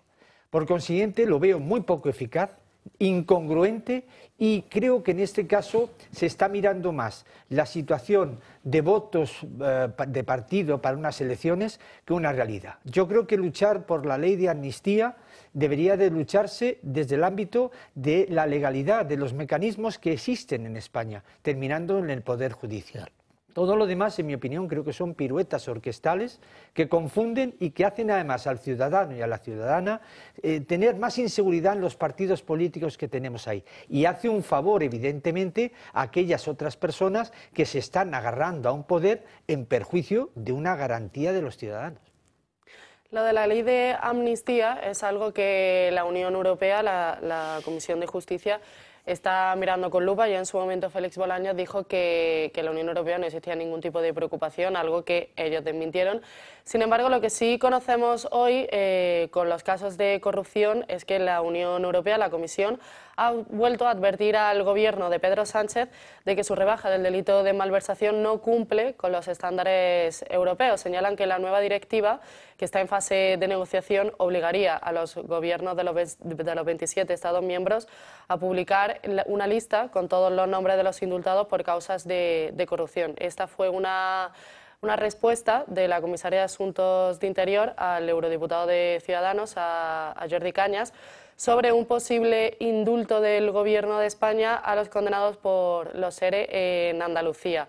El borrador que estaría negociando, estaría planteando la Unión Europea, prevé elevar las penas de prisión por ese tipo de delitos a 5 años, la pena mínima, eso sí, y esto obligaría al Gobierno a hacer una reforma de la reforma. Con lo cual, pues, así estamos. Así estamos ante lo que ocurre, que es eso, esa inseguridad y teniendo en cuenta determinados factores que luego terminan en Europa, Pero repito, yo creo que esto es una cuestión que al final la última palabra lo van a tener los juzgados y los tribunales, incluyendo Europa, y que creo que es algo que, aunque parece que no nos afecta, esta amnistía sí que nos afecta, porque no es una amnistía por lo que se está hablando de una manera únicamente interés social o interés de tranquilidad en España. Yo creo que se está utilizando claramente para poder mantenerse en un gobierno que en este caso no conlleva una seguridad absoluta de la realidad, ¿no? Por lo tanto, creo que hay que utilizar los mecanismos legales. Yo creo que todas esas palabras van a llevar a esta situación y veremos al final el término de todo esto, que es algo interesante y que nos va a afectar a todos, por supuesto. Hay un refrán, no sé cuál es ahora, pero que consiste en explicar algo parecido a que si tiras mucho de una cuerda, tienes que ser prudente para que no se rompa, ¿no? Claro.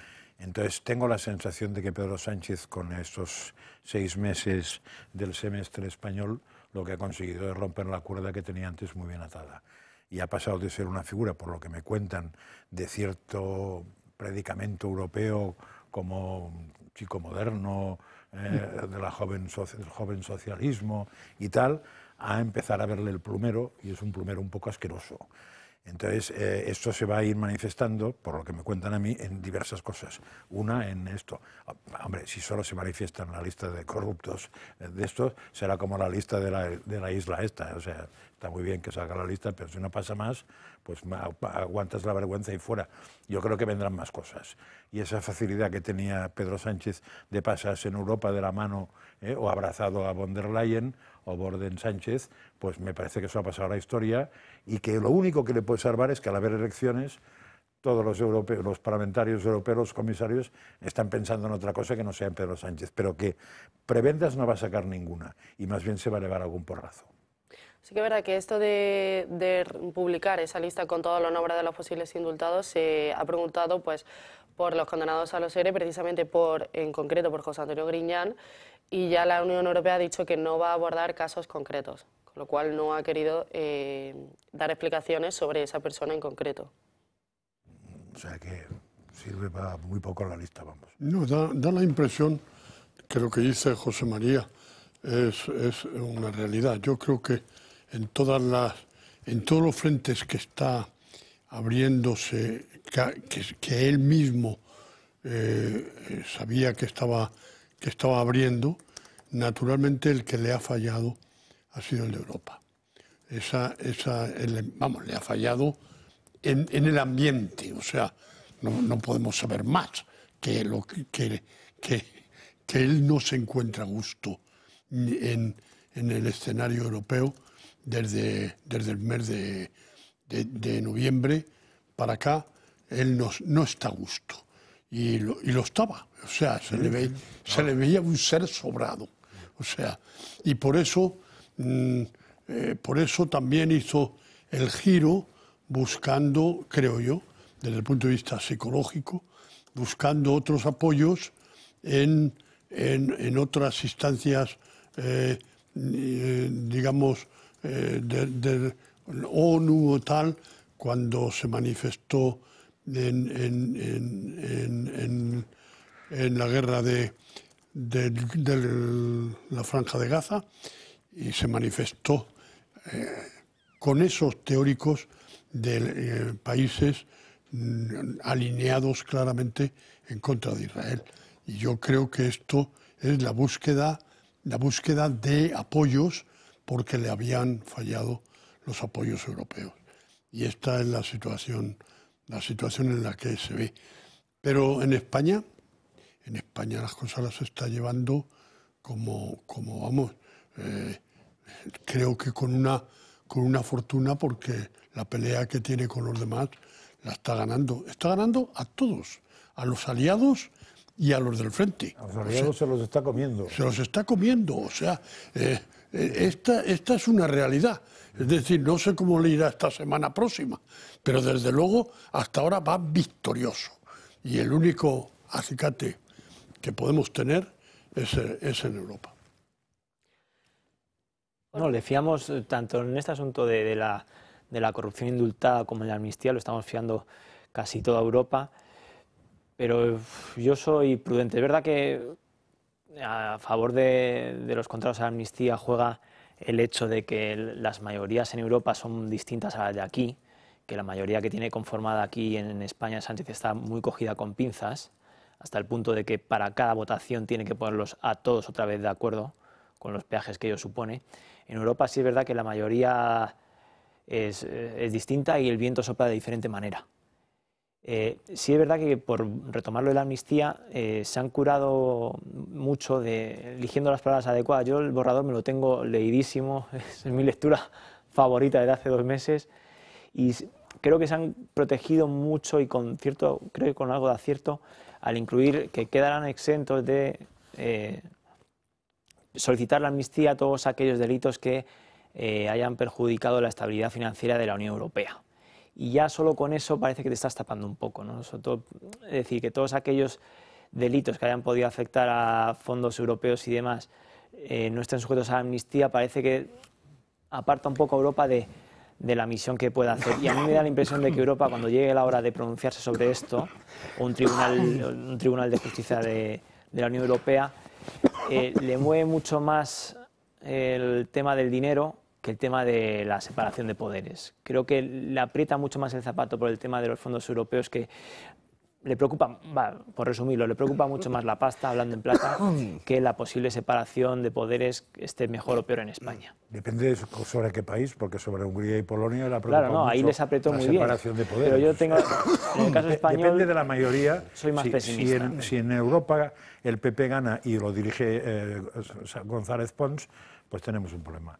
Si lo dirige alguien normal, pues no tenemos un problema, porque se dará cuenta que si aquí el problema es grave, hay que trasladarlo allí para frenar el de aquí. Ahora, si el problema que es tan grave aquí y que nos rompe España y que nos mata a todos y tal, ahí se queda difuminado porque la cabeza de algún señor le parece anecdótico cuando sale fuera, cuando coge el avión, tenemos un problema. Que me parece que pasa eso. Aquí, Víctor Manuel, a lo mejor no, yo tengo una duda. Tengo entendido que Europa y es breve, creo que se puede responder rápido.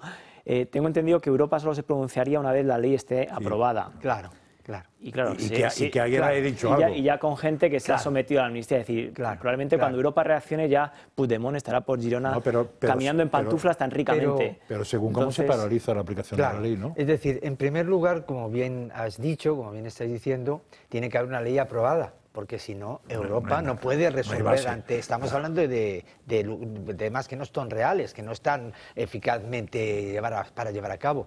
Y en segundo lugar, en cuanto al tema de Puigdemont, hay que ver cómo está la situación en cuanto a las medidas cautelares y las actuaciones judiciales. Es decir, yo no creo que Puigdemont ahora mismo venga muy tranquilo por España, porque tendría el riesgo de que pueda ser detenido, porque estamos ante una ley que no está aprobada. Por consiguiente, eso es algo que está ahí pendiente. Yo creo que Europa está siendo muy prudente, porque lo que me parece a mí que no le ha parecido bien a Europa es la manera en que se está vendiendo la amnistía. Es decir, uno puede vender la amnistía, dicho sea en un lenguaje coloquial, o de vender algo tan importante como lo que estamos tratando, puede vender la amnistía desde el punto de vista de que sea necesario por bien del país. Y hay otros que pueden pensar que esa amnistía que se está llevando a cabo no es por un interés general, sino que es por un interés particular para estar en un gobierno. Eso es lo que yo creo que está afectando a determinados personajes en Europa cara a lo que es la imagen de Pedro Sánchez. Es decir, que hay gente que cree que no se hace por un interés de España y hay otros que creen que se hace por un interés personal de gobierno de este señor. Y yo creo humildemente que es donde está el enfrentamiento, al margen de temas financieros, que también es fundamental. Ya lo decía Quevedo, poderoso caballero es don dinero. Pero ahí está la clave. Creo yo en esa situación de cómo se vende, cómo se ve esa amnistía, que la Unión Europea no puede entrar desde el punto de vista de tribunales, nada en sí, salvo que haya algo flagrante y que pueda ser instado judicialmente al respecto. Pero primero no hay que olvidar que hay que utilizar las vías judiciales de España y luego es cuando habría que ir a Europa. Así pues, yo creo que eso es un poco la base por lo que están viendo en Europa, para qué y por qué se ha hecho la amnistía. Estamos muy pendientes del pleno extraordinario del Ayuntamiento de Madrid porque Almeida lo convocó tras los hechos ocurridos el pasado 22 de diciembre entre el portavoz de Vox, Javier Ortega Smith, y un diputado de Más Madrid. Hoy Ortega Smith se enfrenta a una reprobación que, salvo sorpresa, se va a aprobar, saldrá adelante con los votos del Partido Popular, de Más Madrid y del Partido Socialista. Estamos atentos toda la mañana a ese pleno extraordinario, pero antes nos tenemos que ir a una breve pausa de publicidad. Enseguida estamos de vuelta.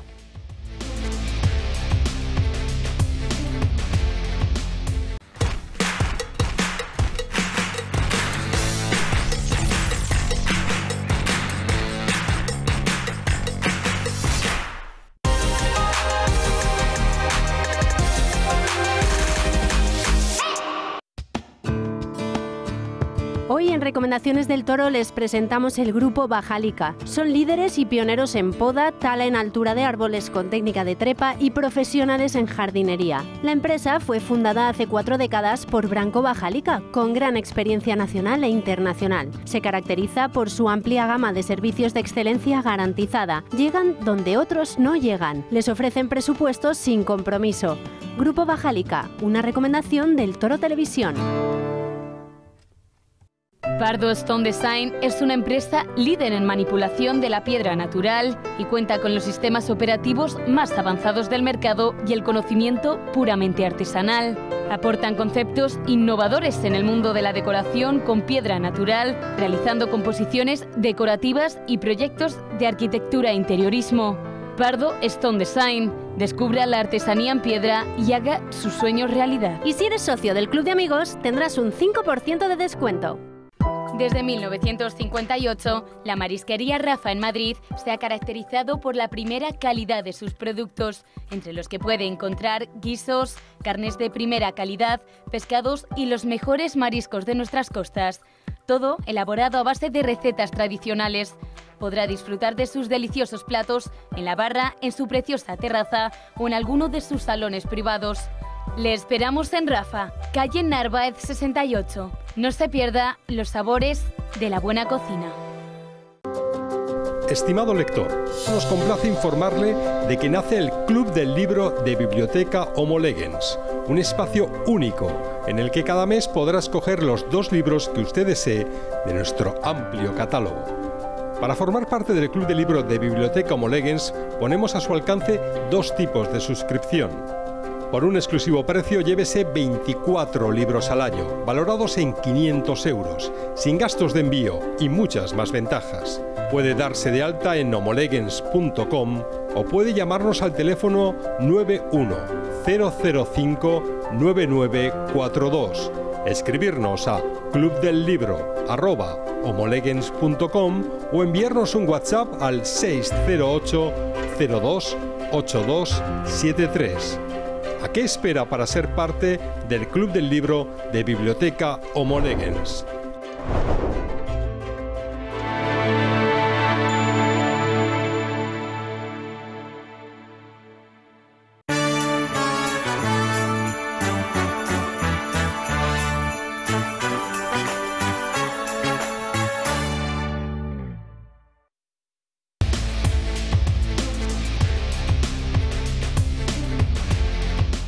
Ya estamos de vuelta en Dando Caña, estamos encarando ya la recta final de la Navidad, una época en la que solemos cambiar drásticamente nuestra alimentación y nuestros hábitos.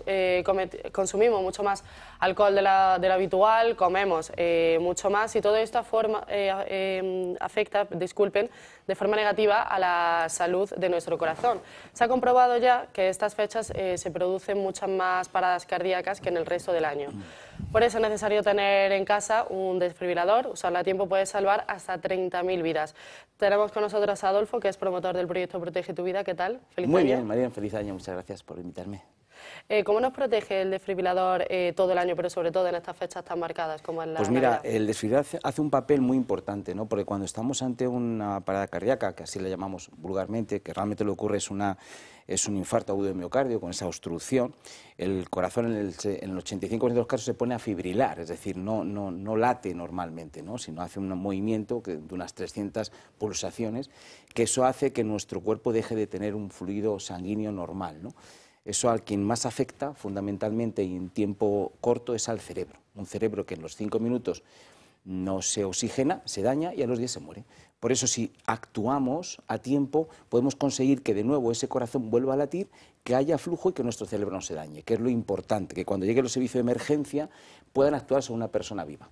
De ahí la importancia que tiene el desfibrilador, siempre estar ya en nuestro hogar cardioprotegido, y en estas fechas que nos juntamos más y, como bien has dicho, tenemos ciertos excesos en comida y en bebida, pues mucho más. Y aparte de en casa, ¿en qué lugares más es imprescindible tener uno? Pues mira, el 80% de los casos ocurre en nuestro hogar, con lo cual o bien en nuestro hogar o bien en la comunidad de vecinos sería importante. En otro sitio donde estamos mucho tiempo también es en el trabajo, los puestos de trabajo, 8 horas, ¿no? Normalmente. Y luego también donde hagamos deporte, en cualquier sitio que hagamos deporte, nuestro corazón sufre más, se acelera más y debemos de tener un desfibrilador. ¿Y es fácil de usarlo? Bueno, pues es sencillísimo porque él te va dando indicaciones, es decir, realmente das a un botón, habla, colocas unas pegatinas que las colocas en el pecho de la persona cuando está en desvanecimiento y él ya va a analizar ese corazón y va a ver si realmente está o no en un momento de parada. Si no está en un momento de parada, bueno, un desvanecimiento a lo mejor por una baja de azúcar, una hipotensa, bueno, cualquier historia, no va a hacer nada, no va a actuar, pero si está en ese momento de parada, pues te va a indicar que des un botón para que dé la corriente, para que de nuevo ese corazón vuelva a latir de manera normal. ¿Y dónde lo podemos adquirir y con qué ventajas? Bueno, pues tenemos un teléfono que tenéis en pantalla, además todos los espectadores del Toro Televisión vais a tener 2 grandes ventajas, así que estamos cerquita ya de los Reyes, así, vamos a decir a los Reyes Magos que nos lo traigan a casa. Por un lado os vamos a regalar un tensiómetro, que además habla también, con lo cual es súper fácil para que saber cómo estamos de presión arterial, y etcétera. Y en la compra del desfibrilador los Reyes van a tener un 30% de descuento. Con lo cual invito a que llaméis ahora para saber que sois vosotros, los espectadores de Televisión, a ese 900-730-061. Pues nada mal, como regalo de Reyes. No está muy mal. Bueno. Pues ya lo saben todos nuestros espectadores. Para informaros y comprar el desfibrilador y saber todas las opciones de este proyecto de Protege tu Vida, podéis llamar al 900-730-061. Como lo hemos dicho antes de irnos a publicidad, seguimos muy pendientes de ese pleno en el Ayuntamiento de Madrid, un pleno extraordinario que además justo ahora está hablando Ortega Smith. Reiteradamente a los madrileños, a los que prometió derogar el Madrid Central de Carmena, que multiplicó por 12, que lleva aplicando una recaudación de 1 millón de euros diarios en multa, que le ha robado su vehículo a cerca de 667.000 madrileños entre vehículos, coches, motos, autobuses, furgonetas, camiones. Pero le viene muy bien al señor alcalde este pleno, es una magnífica cortina de humo para que crea que nos vamos a olvidar de lo que ha ocurrido hace 3 días. El 1 de enero, 114.000 vehículos por su culpa no van a poder circular por Madrid. Señor presidente, les ruego que se mantengan en silencio porque veo que les interesa mucho lo que digo. En segundo lugar, no está capacitado para ser alcalde de Madrid quien creó un grupo mixto ilegal, tal y como le denunció Vox y nos ratificaron los tribunales, con el que aprobó un presupuesto nada menos de 7.000 millones del Ayuntamiento de Madrid y donde además aprobó la ordenanza de movilidad. No está capacitado para ser alcalde de Madrid quien mintió en la campaña electoral diciendo que iba a construir 15.000 viviendas y solo hizo 4.000. Y ahora tiene la desfachatez de decir que va a hacer 12.000 más y que prometió solucionarle a los afectados del Plan 18.000 la vivienda que todavía están esperando. No está capacitado para ser alcalde quien engañó a los vecinos en la campaña no diciéndoles exactamente dónde iba a ubicar los cantones que ahora está poniendo al lado de sus viviendas, al lado de las zonas verdes y al lado de las instalaciones deportivas. No está capacitado para ser alcalde de Madrid quien miserablemente le entregó las llaves de la ciudad de Madrid a un narcoterrorista como Petro, alias el Cacas, porque tenía la costumbre de defecar encima de sus víctimas que tenía secuestradas en hoyos de la selva colombiana. Por cierto, al que aplaudieron puestos en pie todo el grupo parlamentario del Partido Popular en el Congreso. No está capacitado para ser alcalde de Madrid quien negó reiteradamente la grave situación de inseguridad que sufren los barrios de Madrid, negando las bandas juveniles criminales, negando la ocupación, negando los top manta de las mafias del tráfico de las personas, robos y machetazos que siguen sufriendo los madrileños de Madrid. No está, en definitiva, capacitado para ser alcalde de Madrid, quien se negó a reprobar precisamente en este hemiciclo, a propuesta de Vox, nada menos que al golpista de Sánchez y al delegado del gobierno de Sánchez en el Ayuntamiento de Madrid. Se negó a reprobarlo y, por cierto, no tuvo el arrojo de presentar una proposición para la reprobación de la señora Maroto, ex ministra del golpista Sánchez, después de haber afirmado textualmente: la señora Maroto está descalificada para representar a los madrileños porque ha pasado todas las líneas rojas. Pero hay que darse cuenta de algo importante, que es que el señor Almeida actúa así porque pertenece al Partido Popular. El mismo Partido Popular cuyo presidente acaba de llegar a un pacto con el golpista de Sánchez para reformar la Constitución en el artículo 49 y ahora sí declarar constitucionalmente la desigualdad de los hombres frente a las mujeres en España. Ese mismo Feijóo que ha acordado con el golpista de Sánchez nombrar un mediador internacional como si se tratase de una colonia en España para ver cómo se siguen repartiendo la justicia en el Consejo General del Poder Judicial. Ese mismo Feijóo que durante años en Galicia ha estado aplicando la mayor discriminación contra el español, ha estado aplicando las mayores políticas de ideología de género y todos los años va a ponerle una corona al separatista de Castelao. Ese mismo Partido Popular que acaba de llegar a un acuerdo en Ceuta para darle la vicepresidencia de la ciudad histórica de Ceuta, nada menos que al partido proislamista marroquí que pretende su anexión con Murcia.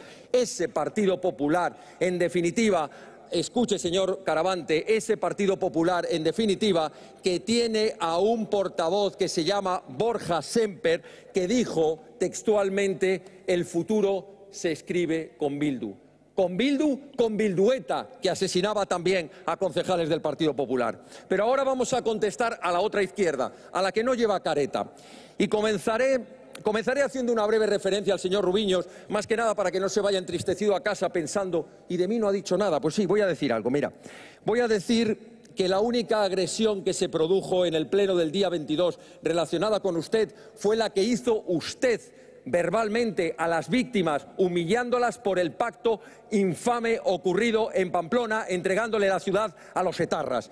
La única humillación que se produjo la hace usted cada vez que retuitea a ese indecente exconcejal de su grupo que se llama Guillermo Zapata, que humilló y despreció a las víctimas judías del holocausto nazi, a las víctimas del terrorismo de ETA como Irene Villa y a las niñas de Alcácer. Usted que lo retuitea a este sinvergüenza y usted que presume de apoyar a Hamás, es decir, humillando a las víctimas israelíes del terrorismo de Hamás.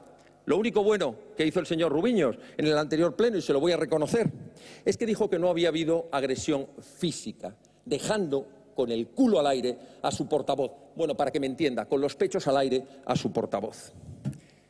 Y a la señora Maroto, perdón, me olvidaba de la señora Rita, la de Hamás Madrid, la portavoz de Hamás Madrid. Seguimos muy pendientes de este pleno extraordinario en el Ayuntamiento de Madrid, en el que se busca la reparación de Javier Ortega Smith tras el episodio vivido el pasado 22 de diciembre. Ortega Smith sí que es verdad que se niega a dejar su acta, ya como hemos visto ha atacado al Partido Popular por ponerse al lado de Más Madrid y del Partido Socialista. El que acaba de reaccionar en las redes sociales ha sido el presidente de Vox, Santiago Abascal, quien también ha cargado contra Almeida por negarse a reprobar, dice, a Pedro Sánchez, pero que no ha dudado en sumarse al grito de la izquierda violenta para hacerlo contra el portavoz de Vox en el Ayuntamiento. También dice Abascal que si el Partido Popular dirigiera hacia el PSOE la mitad del ensañamiento que utiliza contra su partido, contra Vox, Pedro Sánchez ni siquiera habría llegado a la Moncloa. Esta parte ya he dicho antes lo que tenía que decir. Hasta que no se den cuenta PP y Vox que ahora mismo el pegarse no toca, pues tenemos un problema. De todos modos, yo entiendo que aquí el que ha pegado primero no es Smith, no es Javier Ortega Smith. El que ha pegado primero es el alcalde convocando este pleno y apuntándose a la moción de reprobación. Eso se lo tendría que haber evitado, porque es absurdo. O sea, se están siguiendo la opereta que ha diseñado Pedro Sánchez. O las marionetas, más bien, que aún es peor. Porque en la opereta salen cantantes, en las marionetas salen muñequitos. Víctor Manuel. Sí, yo creo que, sin perjuicio de que para mí no hubo agresión, lo que es la agresión desde el punto de vista real o fáctico, incluso hasta, si me permitís, de posible delito leve, que tampoco de este señor, del señor Ortega Smith, para mí no ha habido agresión. Para nada, simplemente para dejar constancia, esta es mi opinión, de lo que yo he podido ver en los medios de comunicación. A mí me parece que todos estos actos no benefician para nada a la clase política española.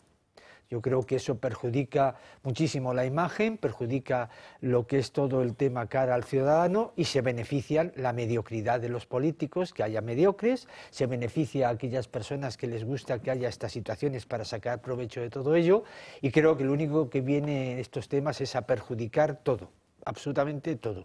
Y yo creo que eso es el mejor aliado para los que están haciendo las cosas mal y perjudicándonos a todos, el que haya estas cosas. Eso no quiere decir que no haya que protestar, que no haya que manifestarse, que no haya que realizar determinadas alegaciones en beneficio de ese derecho que le asiste a todo parlamentario, pero con un sentido del Estado, con un sentido común, que a veces, como siempre se dice, es el menos común de los sentidos, y con una situación más pensando en una realidad objetiva y no en discursos que no llevan nada más, pues eso, que a discusiones irascibles. Yo coincido con Víctor en que todo esto contribuye a la desafección de buena parte del electorado. Más allá de que, bueno, a mí si me preguntas la opinión sobre lo que ocurrió con Javier Ortega Smith y este concejal de Madrid, a mí no me pareció presentable, de la misma forma que no me pareció presentable cuando Joan Baldoví le dijo a Ana Vega de Vox en las Cortes Valencianas con tono amenazante y tú de qué te ríes, ¿no? Yo creo que no a una persona a la que le pagamos el sueldo hay que exigirle algo más de cómo nos comportaríamos nosotros en una mala tarde, ¿no? Dicho todo lo cual, estos plenos de reprobación, esta batalla por ver si elegimos el sustantivo adecuado, sobre si es agresión, sobre si es intimidación, sobre si es mal comportamiento, si es reprobable, condenable o no, creo que, insisto, solo contribuye a la desafección y que no favorece a nada ese objetivo loable que persigue gente como Francás, de que, oye, si hay partidos que comparten buena parte de los postulados medulares de unidad de España, en fin, respeto a la Constitución y demás, no se puedan llevar a cabo porque estás perdiéndote, como diría aquel, en pleitos de pobres, ¿no?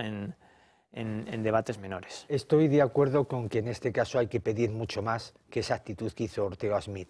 Pero yo lo decía desde el punto de vista de que no vi una agresión física, pero que no es de recibo para un parlamentario que haga tal cuestión. Estoy de acuerdo contigo, Jorge. Para mí es mi opinión. A ver, lo que hizo Javier Ortega es muy evitable, pero a mí lo que me pone... Pero que no hubo agresión. Lo único que me pone nervioso de esto es que se habla como si Javier Ortega Smith, bajando, se iluminara, mirara al otro y hiciera algo.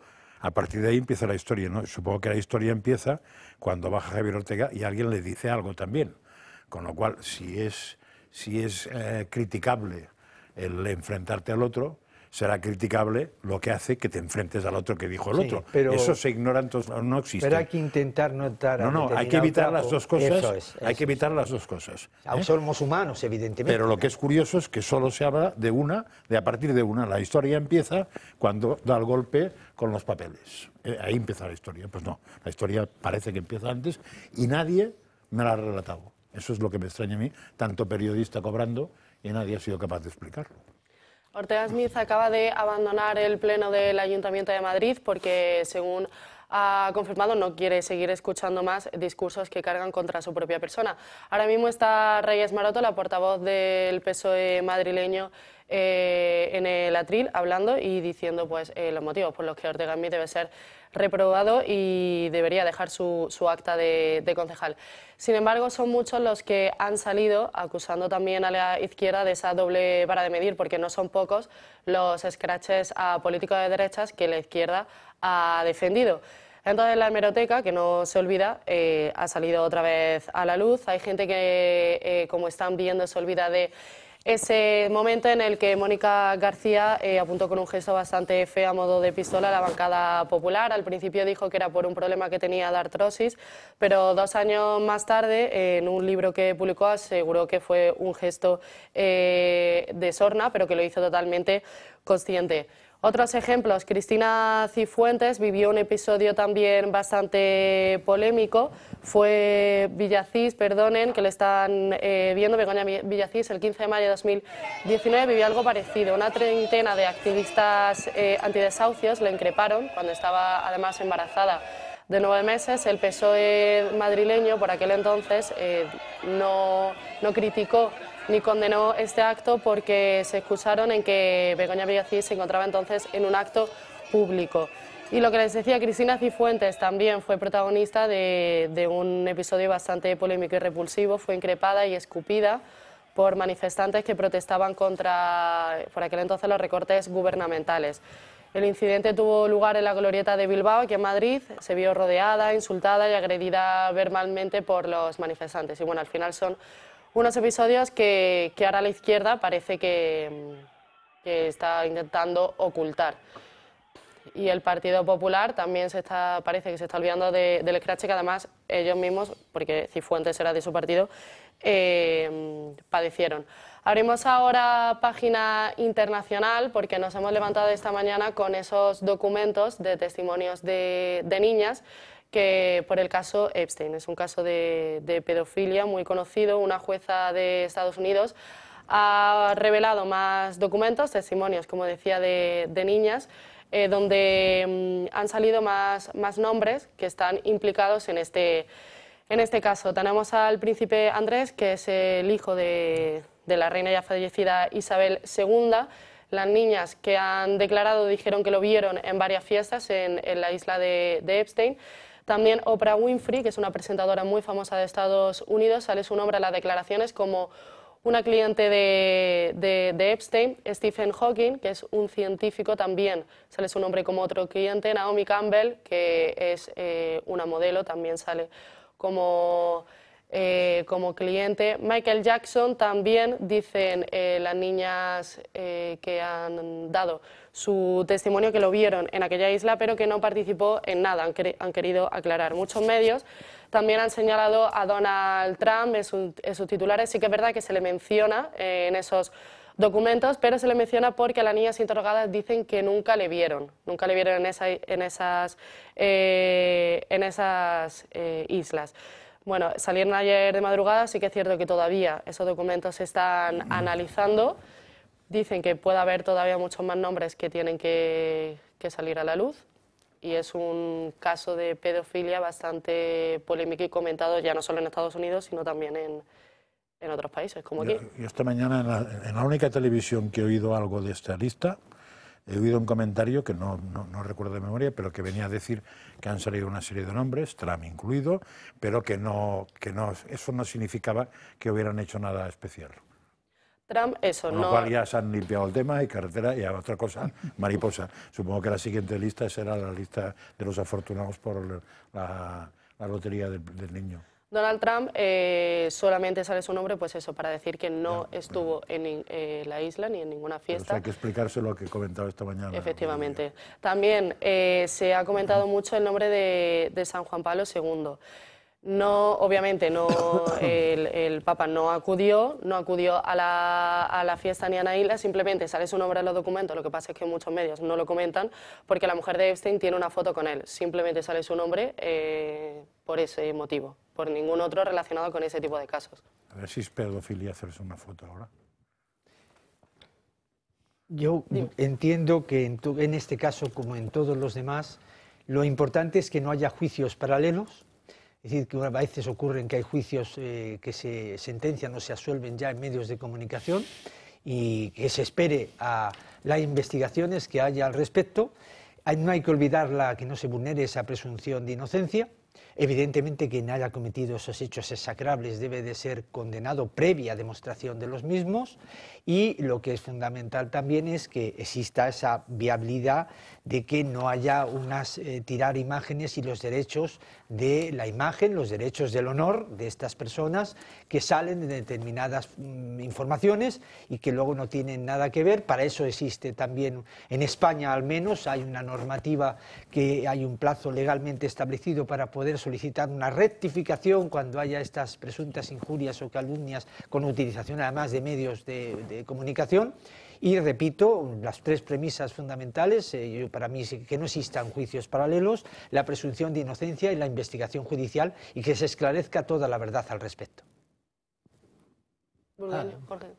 No mucho más que añadir. Presunción de inocencia, evitar juicios paralelos y que todos los nombres que salgan porque verdaderamente tuvieron implicación en ello, no porque se hizo una foto con la cuñada de Epstein, no porque dijeron que había un señor que se lo parecía, bueno. En fin, yo ojalá salga la máxima claridad sobre este asunto, porque me parece de los episodios más tenebrosos de la historia de Estados Unidos, es más, del mundo occidental, si me apuras, y que habría que entrar con este asunto a machete y con linternas grandes, pero que se vaya con la cautela que merece el respeto a la presunción de inocencia, naturalmente. No, yo creo que lo habéis dicho todo, no hay mucho que decir. La verdad es que no sé cómo la sociedad está tan, digamos, virilizada para que salgan estas cosas con tan poco rigor. Es que no tiene rigor lo que dicen. O sea, cualquier crítica de este tipo debe basarse en alguna solvencia en la comunicación, pero que no tiene ninguna. O sea, es gravísimo mencionar personas que salen ahí y que naturalmente debería tener una responsabilidad quien la saca, si no son verdad. Sí, porque además ya la imagen ya ha quedado, ¿no?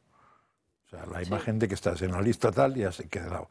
Acordaos que otra de las listas famosas, me olvido una, son la lista de los papeles de Panamá, que después vino otra que ya no me acuerdo ni cómo se llamaba, ¿no? Aquello hubo gente implicada a la cual no le ha pasado nada, se supone que no estaba implicada, o no se supone nada, porque fue en lo inmediato, un par de semanas, a lo bestia. Las primeras más, porque incluso hicieron dimitir a un primer ministro europeo. La segunda menos, y en esta veremos qué pasa, pero supongo que pasará lo mismo, que o habrá interés en publicar sobre algunos, o habrá interés en no publicar sobre ninguno, no lo sé. Aquí los periodistas se identificarán. He visto una fotografía de Michael Jackson, persona que ha fallecido y está muerta y no podría defenderse para nada, para eso están los herederos, pero que es fundamental esos derechos de imagen también en la demostración, pero que se investiga hasta el máximo. En fin, seguiremos de cerca este caso. Nosotros nos despedimos hoy, volvemos mañana a las 12. Hoy a las 8 tendréis el Gato al Agua con José Javier Esparza para más información. También el Telegram de Julio Ariza. Sin embargo, ayer no quiero que acabe el programa sin mencionarlo. Conocíamos anoche que fallecía Paco Arévalo, un humorista, un cómico a los 76 años de edad, que además pasó por esta casa. Mi vida personal, con mucha tristeza en muchísimos momentos, con muchos palos que me da la vida de todo tipo, y que de alguna manera pues yo he tenido que ir soportándolos, pensando que la vida tiene que continuar, que la vida es eso, no es felicidad siempre, no es siempre alegrías. Hay muchas tristezas y muchísimas veces, y soportándolo pues con mis creencias a Dios y mis oraciones, y a veces incluso pensando que no podía ser que me pasaran tantas cosas. Pienso que ha sido positivo, que le he dado lo mejor que he podido a mis hijos, que he vivido muy bien con mi mujer, que le he querido facilitar todo lo que podía hasta de mi mano, y bueno, y que hemos durado un matrimonio hasta que ella se marchó de muchos años. Nos casamos con 21 años, tenía yo, o sea, que fíjate. Que descanse en paz, y a mí, por lo que me han contado amigos suyos, era lo que podríamos llamar un buen tipo. Pues sí, además con esta casa siempre se portó muy bien. Sí. ratifico que descanse en paz y nos hizo pasar unos momentos inolvidables, buenos, positivos, alegres, una gran persona, al menos de lo que conocemos en su actividad profesional. Sí, así que desde aquí, desde esta casa, nuestro más sentido pésame a todos los familiares de Paco Arévalo. Nosotros ahora sí nos despedimos hasta mañana a las 12 puntuales, como siempre. Esta noche, como decía, a las 8, El Gato al Agua con José Javier Esparza. El Telegram de Julio Eriza el Toro, para saber pues toda la información, todo lo que está colgando en su canal de Telegram. A las 12 os esperamos aquí mañana puntuales, como siempre, en Dando Caña. Gracias.